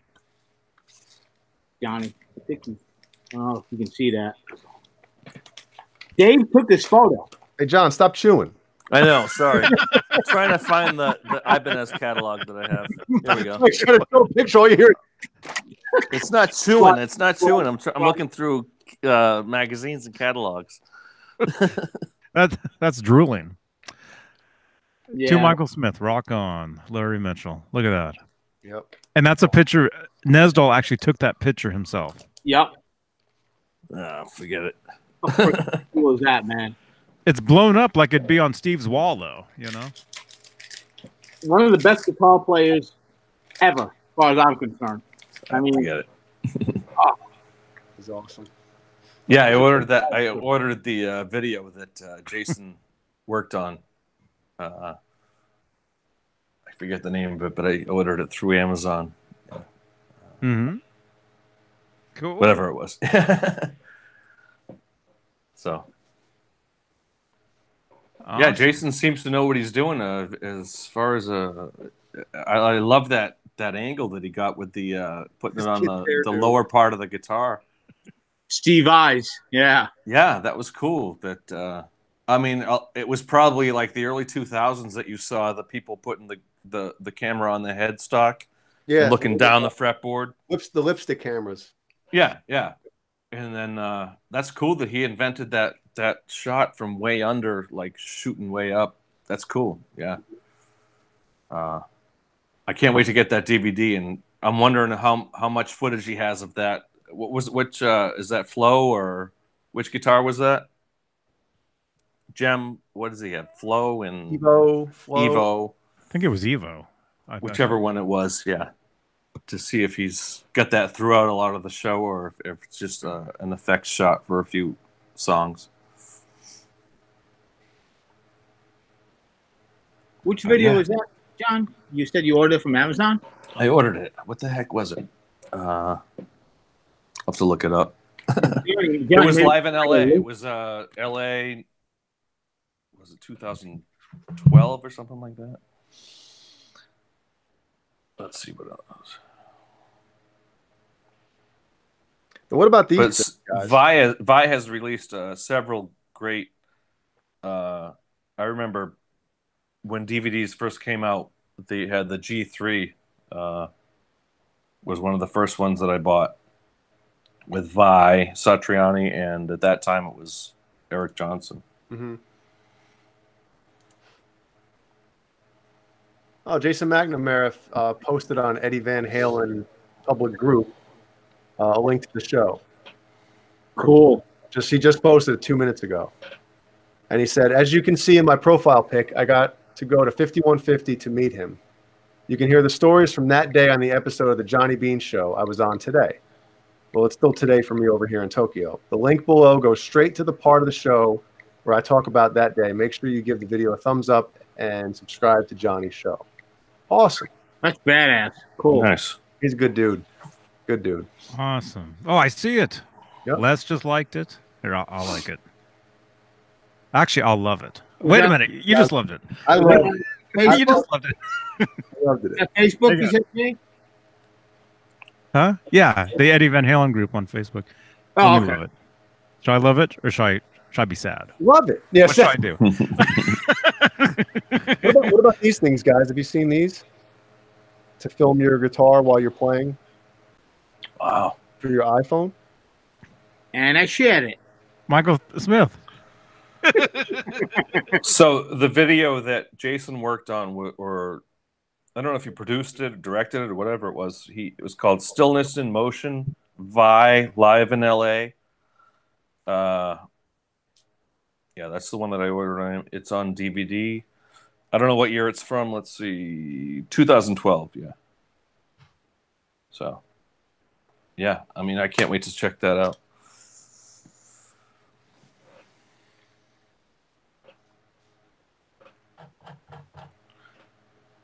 Hello? Anyone? We're all on Facebook now. I was responding to Jimmy T. He asked if I tried any of the amp sims for the UAD card. Marshall or the Sir, I have not. No, I haven't. So those amp simulators and the digital stuff, like the what do you have? You have the Yamaha that you can download mods and stuff like that, or I have the 5 modeling amps as cool as far as doing anything like that. I know if I connect it to the computer, I can load in different. That's what I'm wondering. What kind of format do they use? Is it a MIDI format? Is it like a?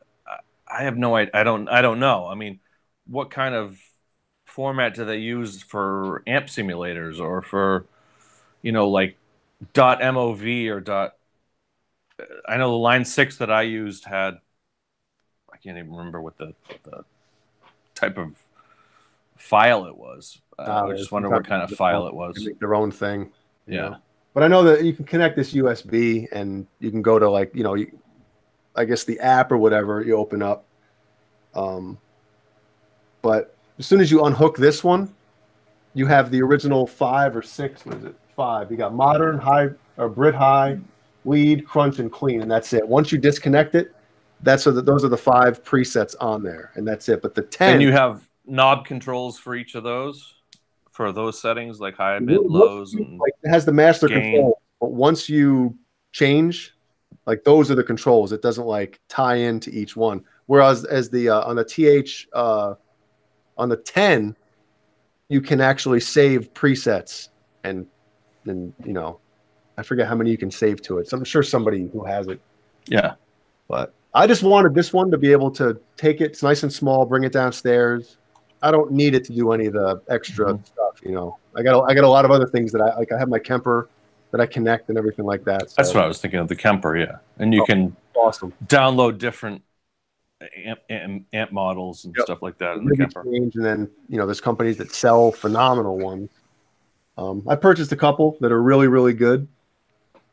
But yeah, the Kemper, I mean, I rarely plug in one of my real amps now. I just hook this thing up. If I'm going to be recording anything for like a real recording, I'll plug it through my Simulclass 290 power amp, my Mesa power amp, into that cab back there and mic it. But otherwise, I'll just plug the thing direct into my interface, Right. Yeah, I'm a fan of going direct. I mean, I have a little Marshall combo that has some digital effects and stuff on it, but I rarely use that. I just go through the headphones, and I mean, that's what I've gotten used to living in a condo, living in, with a neighbor upstairs. That's what you got to do. Yeah, why not? I mean, it sounds awesome. Exactly. Yeah. Like I said, I was using the Line 6 for a while, but now I'm going direct analog through the pedal board, which works great. And the 10's like an extra $100, ain't it? What? I said the 10's like an extra $100, ain't it? Yeah. Just for the programming difference, right? Well, just some more options, more settings. I mean, I'll show you real quick. I'll unplug it so you can see, but. And this is my own custom model, the 5150 on it. Right. Yeah. But there's the settings right there. And like I said, these are the master. So yeah, it's set up with you could use it by selecting an amp and going, from gain to master and just dialing in what you like.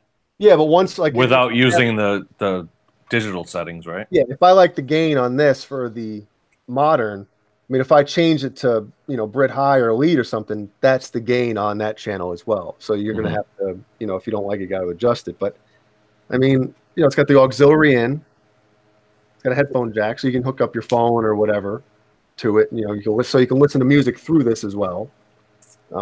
So I mean, it's just nice and small, battery operated if I want. So I have batteries in there. Bring this downstairs and just play, put it on the counter, play for a little bit, bring it back upstairs. That's why I wanted the smaller one. How many is it? 15 watts? 4-man's version because I don't have the 5150. But you know, ew, yours looks so plain, Mike. It really does. In fact, I'm going to send this thing back. Oh, put stickers on it. You have 5150 stickers? No, I need some. Come on, you got to put them on there. Let's grab a magic marker. Oh, they got to be the right prisms, the right red, the right I'll order font. them. I'll order them. Oh, by the way, all three guys right now on the show with me, I got something for everybody. I'm going to mail them out, including Steve and Ben. I'd wait on Steve. We don't know what. Well, good point. I might keep that one. It's a little something that I wanted to send out to you guys. I was going to just send it out like on a whim and just let it pop up. But I figured I'd let you guys know. And let it pop up.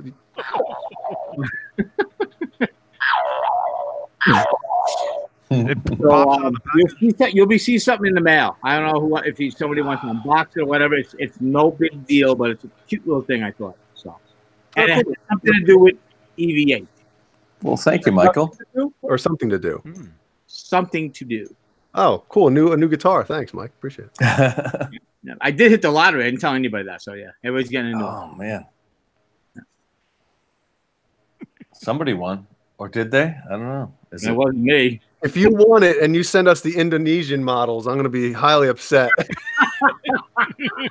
be the USA model. I went into a pool at work with probably 80 other people, so we got like, I don't know, 100 and 200 plus tickets, and nobody won. We won like $4. How do you split that up? And you just tie it over to the next one if we win the next time, but with the 4 tickets or whatever it is, the $4 worth, and then forget it, man. I think one person won one of the big ones. Yeah, in South Carolina. Yeah. Can you imagine that? Oh man. No, I couldn't. I don't even want to think about it, man. I do. There's so much. I mean, it's almost just a given what I would do with it. I mean, I'd buy guitars and studio equipment, and you know, I wouldn't spend it on cars and a house or anything like that. I'd buy a great studio and if I had that kind of money, I'm going cars, house, studio, guitars. I mean, I guess you can. I mean, the first thing I would do would just be studio equipment. No, first thing I'm doing, computers and a lawyer and an accountant, and then another lawyer and an accountant to check them. Check them, exactly. Because everybody's going to be coming out of the woodwork. Yeah. Do you guys live in a state where you actually have to, like, it has to be public? I don't remember. I think New Hampshire recently had one that somebody fought it in the court, and they didn't have to disclose that they were who they were. But then it was in the paper and the news that they were going to court. Yeah, exactly. Yeah. Now that's the thing, right? Court. If it's a court case, it's funded by the public, so for the most part, you can kind of get those records, I guess. Yeah. You know. But in South Carolina, that's not a law, so that person can remain anonymous if they want to. Yeah, I know in Chicago, I think it's one of those states where you have to, like, you'll be on the news and just standing there with this huge check, you know. Ed McMahon holding the balloons. The bottom line is you're going to change your whole lifestyle if you were honestly to win $500 million or $1 billion, it would just. I mean, there's nothing you can do to avoid changing your entire life. Yeah, because the things you'll be doing like your normal friends can't do. Like if you want to go, you know, traveling the world, Right. go on these elaborate vacations and do this and do that. Like your normal friends, like you just can't let them freeload off. You're like, hey, come on vacation. I have a job, man. Oh, I'll pay for it. Don't worry about it. Like, you know, you can only do that stuff Right. for so long, where it's like eventually you're gonna have these rich C-word friends, and then you turn into one yourself. So I don't know if I want to win the lottery. I think that's the downfall of a lot of these people that win the lottery. You know, and if you're poor and you win the lottery, you don't know how to handle it. Mm-hmm. You know, Well, or even middle class. I mean, whatever it may be. It's like anything, you know. If I won, you know, 20 billion or whatever it is, whatever that thing was, I don't know. No, I wouldn't. I wouldn't let it affect me. Yeah, but I don't know if you cannot not let it affect. It's just it's going to somehow affect you whether you want it to or not. That's the whole point of it, right? It's unavoidable. There's no denying it. No everything that you know right now is different. The thing is, what it would actually do is it would create problems. Yes. Yeah. You know, more money, more problems. And yeah, I remember that was a real funny. Mo Money was a great movie. I haven't seen it in 20 years, but that was a great movie. I don't know if I've ever seen it. I just know that Damon Wayans and who was the female lead? She was great. I don't remember. Anyway, no, I wouldn't tell anybody. You know, or if I somehow got a suit in the desert by aliens, nobody would know. You know. Well, that's getting a suit and then being a vigilante is one thing, but I think like Johnny, if you like guys, you all of a sudden, if I didn't tell anybody, and next thing you know, you gold see necklaces, 100 guitars behind you in a massive studio, wall behind me, and then like this huge recording studio, and you're like, hey, where the hell are you? Gold. You'd be more discreet than that. You'd be more discreet. You'd have a house that chains you all do over. Your videos from. You'd have a house built with this exact room. No, you would literally just take that exact room with you. You don't have to have nothing built. You can do anything you want, man. Take the box and move it. That's my see a video with me and Sammy, the two guys that had that white Ferrari that he has. You know, like Jay has one of those now. You know, I'd be the other guy in Cabo. You know, yeah. Sammy's got his Cabo thing, but you could be the other billionaire in Cabo. Yeah, I don't know. Why not? Of course, it's impossible to not have it affect your life. Yes, I mean, you can say I'm going to be the same, and I get that. And deep inside in your heart, you probably will be. But your surroundings, man, things around you, you cannot control that. It's different. Yeah. It's different. Remember that woman? Was it a woman a couple of years ago that won the lottery and she went into work the next day and took a dump on their boss's desk? Oh, yeah. You guys hear about that? Yeah, I heard about it. That's just there's no reason for that. At that point, you know. Well, that's fine. Okay, I can see even doing if that. you really, that's fine. Even if you hate your boss, I mean, God, that's too far. I think it's better if you just go ahead and just leave, right? I mean, yeah, just bye. Just off on your way. If you spend money on the way you quit, like you spend $1,000 on the coolest way to quit a job, whatever it may be, you know. Yeah, there's stories on that, all that stuff about. Oh yeah, quit their jobs after they won the lottery, and all that stuff. But even the worst job I've had, I wouldn't burn any bridges. That's just not worth it, you know. And why be mean, right? I mean, you got that. Yeah, exactly. Why be mean? What's the point? I mean, it depends. If I was at a job where my boss completely treated me like crap and like, well, yeah, that'd be a different story. But thankfully, I haven't been in that job. But I think I would just live my life doing the dumbest stuff, and I'm not talking about dangerous. I'm just talking about dumb stuff. Like, give me an example. Yeah, give me an example. I need to hear this one. You said not dumb. You said not dangerous. I want to hear this. What can be dumb and not dangerous? Man, see how hard that is? Yeah, it's hard without the dangerous part. Exactly. I think of Peter Griffin in Family Guy, like going on the roof with a shopping cart and riding down the roof. Exactly. Oh no, that never ends up good, man. No. Watch the episode, it doesn't. Or Jackass. Think about Jackass. That type Yeah, of exactly. stuff. Yeah. Doesn't he break his arm or something? They broken more than Peter. Knoxville's made more money than any of us. So. Yes, he has.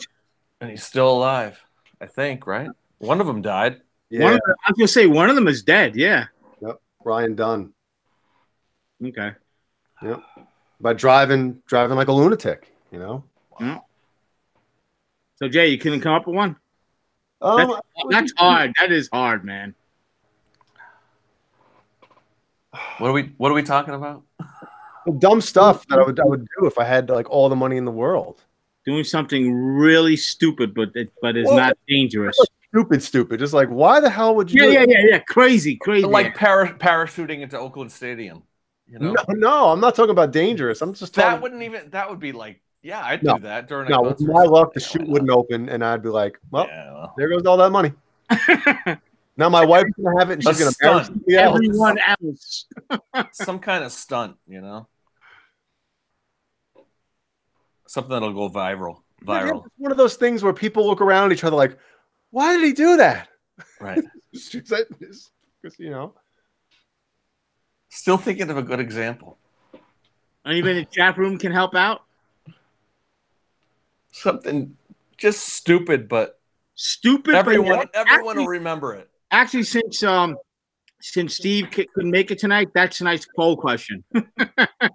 What is stupid but not dangerous that you would do if you were a quadruple billionaire? No, the poll questions would be, what do you think happened to Steve? Yeah. I did have a good a question that I thought of. I don't want to tread on Steve or anything, but the heaviest Van Halen song. The heaviest. What is the heaviest Van Halen song? Well, until the verse, I guess like House of Pain maybe would be one of them. And then on the contrast, what's the mellowest? You know, without being all acoustic. Yeah, I mean, Secrets or something like that would be, or I don't know, When It's Love or something like that.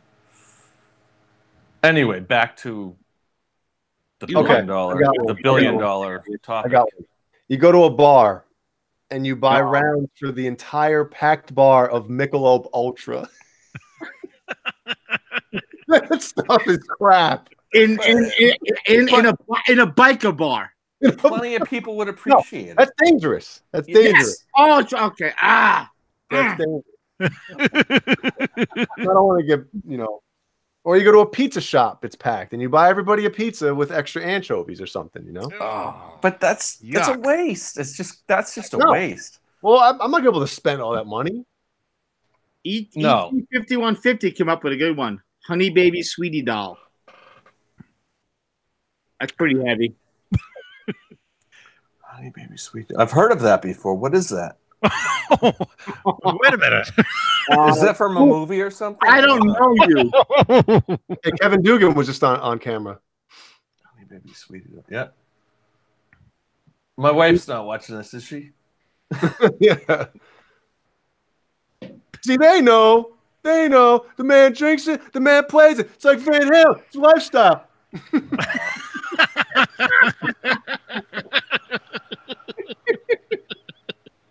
So in some of this footage, Mike's wearing the yellow pants.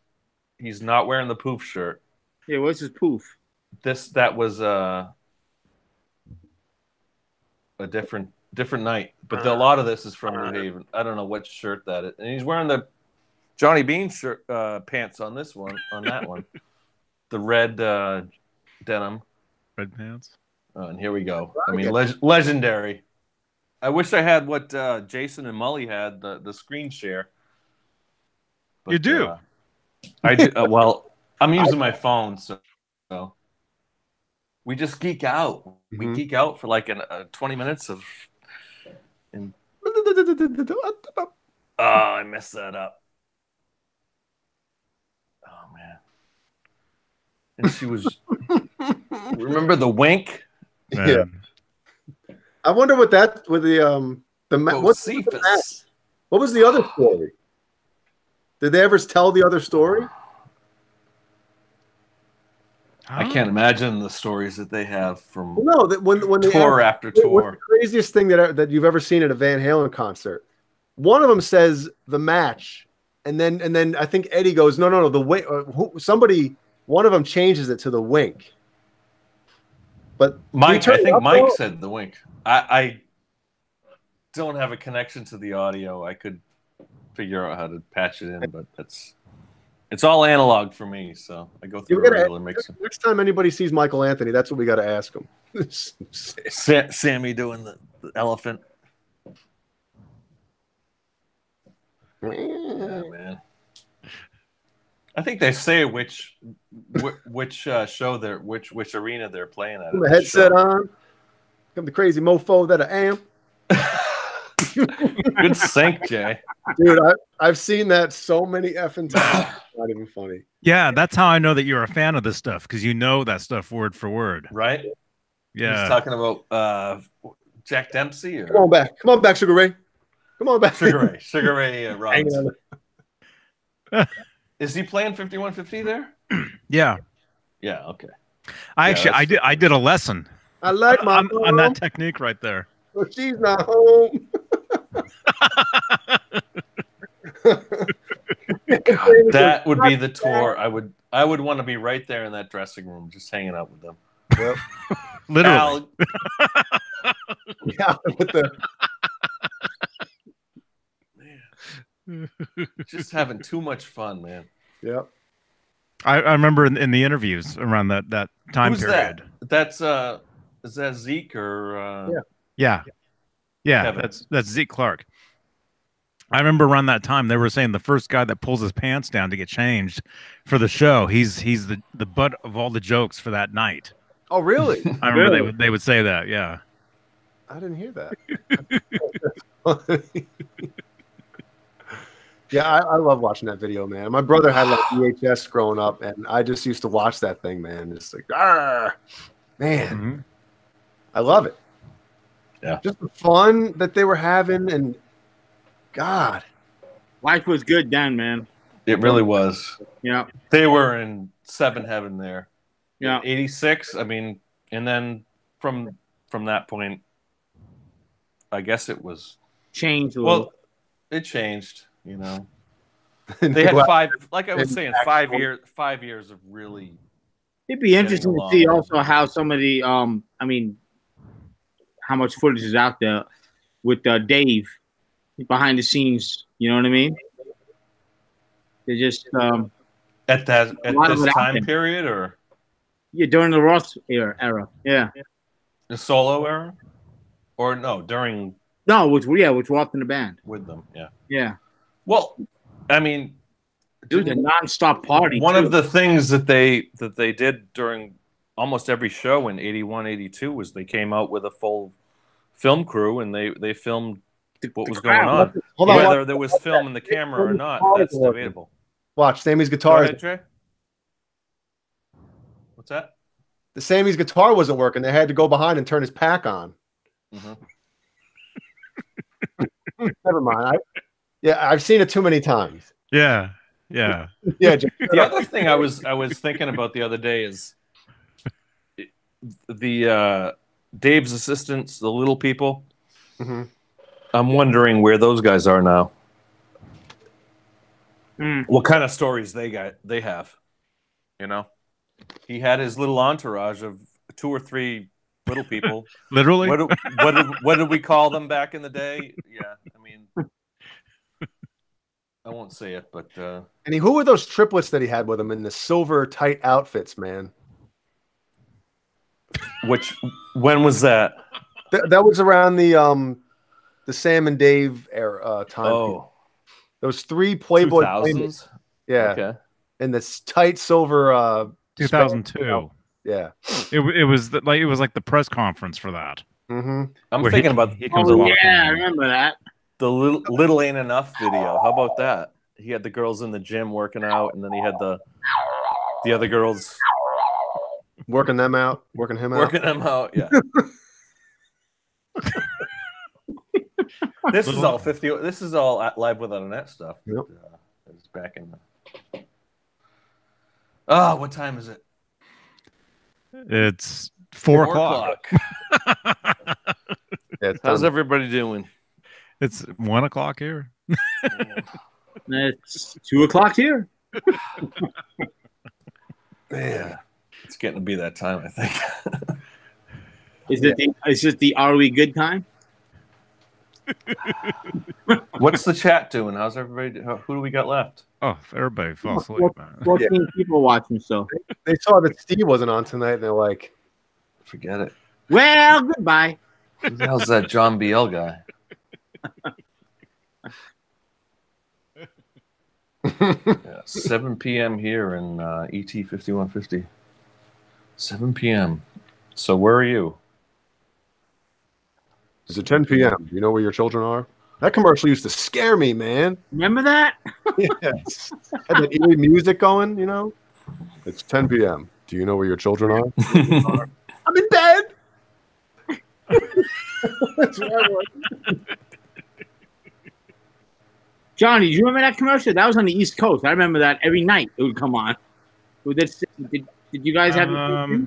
I don't know if I'm sure if I saw it. I know the line. Yeah. Okay. All right. The only thing I can think of is what was it? One of the elections, the last couple elections, the 3 a.m. It's 3 a.m. or it's 2 a.m. Who do you want answering the nuclear? I don't know. Wasn't there one with Yeah, I remember those. Obama and Is this it? George Bush? 10 p.m. There it is. Know where your children are. Where? Do There you go. Where? you know where? Simon is making breakfast right now. It's 9 o'clock over there. It's Tuesday night. Do you know where your children are? Where? Do you know where your children are? That's creepy. Right before the 10 o'clock news. Wow.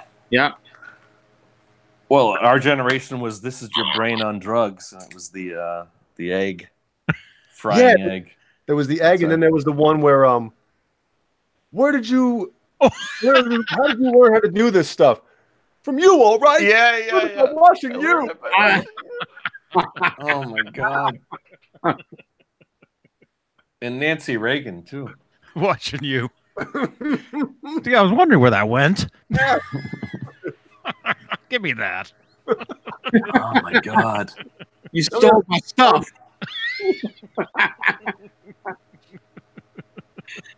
Oh.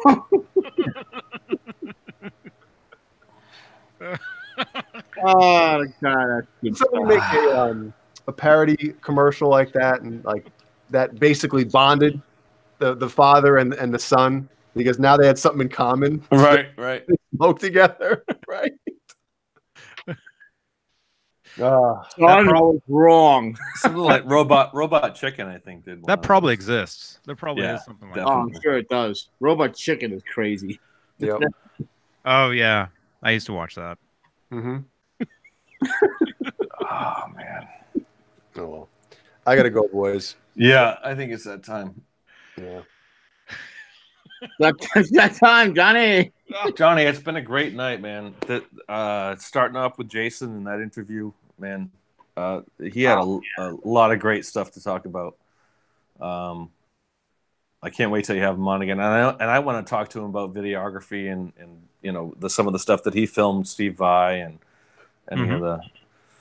And along those lines, I want to send you that Stratosphere stuff at some point. I'll definitely send that out to you. Cool. Santa Cruz boys. Well, Yeah. John, I'm he said to contact him whenever, you know. He did say that. Yeah. We Yeah. talked to him. Yeah. Oh, John. By the way, I don't know if I told you. I'm in a market for a EVH signature, so I might be reaching out to you. Okay. I just got my first EVH signature, and I don't know if I want to give it up, but we'll talk. I'm just joking, brother. Congratulations. That is so cool, man. Yeah. Yeah, that is awesome. Sodapop. I don't know if he's still around, but thanks again, buddy. Anyway. Yeah, that was so cool. What a night, man. Johnny Beane, basically from 6 o'clock, 8 hours of nonstop Johnny Beane TV. Johnny, the last few weeks, man, you've had some great guests. Between Riot and even the EVH Con wrap up, and tonight, good stuff, man. Thanks, man. Huh? Well, Jay? we're not done yet because in about a little over 2 weeks' time, we will find out. And I'm not going to say this person's name yet because I want to make sure that it's going to happen. But there's somebody that I think everyone's going to be super pumped about. Nice. It goes through. I'm already in contact with their manager. Awesome. So it looks good right now. Good stuff to look forward to. Yes. So Right on. confirmation, we will announce it. Cool. Cool. What? JV. Hey, Johnny. How you doing? Yeah. Yep. Shaved. Had a Well, shave, brother. I missed this part. Yeah, you got a little something. You got a little something right here. Yeah. Yeah. Yeah. Yeah. Rosie McPherson. Hey, good to see you. Yeah, Rosie. She's a good friend with the. Oh, you got those guitar picks? Yeah. Show Rosie those. Friend of Larry Mitchell's. Oh, yeah. Nice. Too much glare off my. But yeah, look at that. Dave Nesdahl sent these because Larry didn't have any anymore. The one on the back of his guitar there. So yeah. Dave took them out of his own personal collection. Badass. Yep. So cool. Badass. All right. I got to go. Well, guys. Well, Johnny, a killer day on the Johnny Beane show. That's all I want to say. Wow. And it's not over yet, man. I'm going to take a small nap. Wow. Don't you have something to do this morning? And I'll be back tomorrow. I'm driving up to Berkeley tomorrow late afternoon, and then I'm going to a film screening of a documentary about Zlozauer. Oh, cool. Very cool. Neil Zlozauer. Wow. Oh, wow. And he's going to be there. He's going to be there. So, Do you have your Zlozauer books? You better. No. I never had them. Oh my God! I would have known. I got them right here. Look at. I would have overnighted mine to you, man. You kidding me? Come on. Exactly. I got them both upstairs. Oh, look at those. Yeah, man. Oh wow, these are I open couldn't up. wait to get these. Open up the Eddie one real quick. Show people some of the Eddie ones because some of those pictures they're classics. If any of you guys know any of the photos over the years of Van Halen, Zlozauer is the one that took all these pictures. 81 era. That He's got one. the knickers. Right there, yep. I mean, black and white. He's playing the Rude right there. Yeah, I mean these are Especially those Van Halen 2 session photos. well, I don't know, 82 era with the overalls. Mm-hmm. What'd you say, Van Halen 2 sessions? Yeah, like open up the Van Halen one. In the Van Halen one, there should be some. Yeah, with the studio stuff. Yeah, the studio stuff. That's the stuff that people would know the most. Nick Thompson, hey man. Whoa, Nick. Right here. Dude, I'm drinking your tea Nick? every day, man. Yeah, like those pictures, especially the ones of Eddie or the ones of them as a band. Everybody knows those. Another place to go back in time to be in that studio. Was it Sunset Studios or what studio was it? Sunset Sound Sunset Sound. Yeah. is what it is. The big full There you go. Yeah, presentation. like those pictures. Yeah, those pictures. Like Yeah. the pre Van Halen 1 You know, Al with the fire extinguishers on his. Ed with the black and white strat, Frankenstrat. Mike and Dave having a lot. Look at that's got to be posed, definitely. Oh yeah. Oh man. Yep. When Anyway, we talk tonight, everybody go over to Nick Thompson's guitar channel on here and check out the new video he posted. I think it was yesterday. Of him playing. Let me just check out the title of it. It's called Ibanez RG 652 KKB Prestige Demo. It's a minute-long video. And insane playing. Yeah, awesome. Insane. He actually sent that to me on IM, and he was like, "Sorry, dude, I meant to send." I'm like, "Send them all to me. Are you kidding me? You are a killer guitar player." Great You say point. that Nick Thompson? Is that who that is? Yeah. Yep. Yeah. Check him out. If you don't know who he is, look him up, man.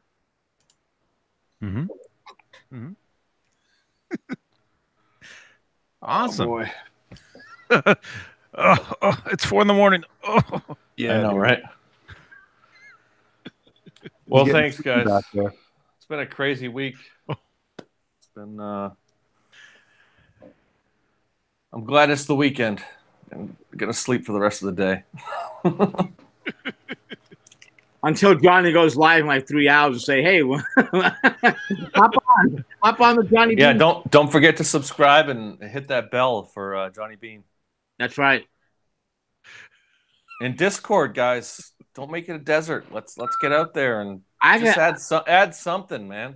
I'm guilty. I'm so guilty, man. I got Add a screenshot, Jay. I know you rarely get out there, but add something. Anyway, play us out.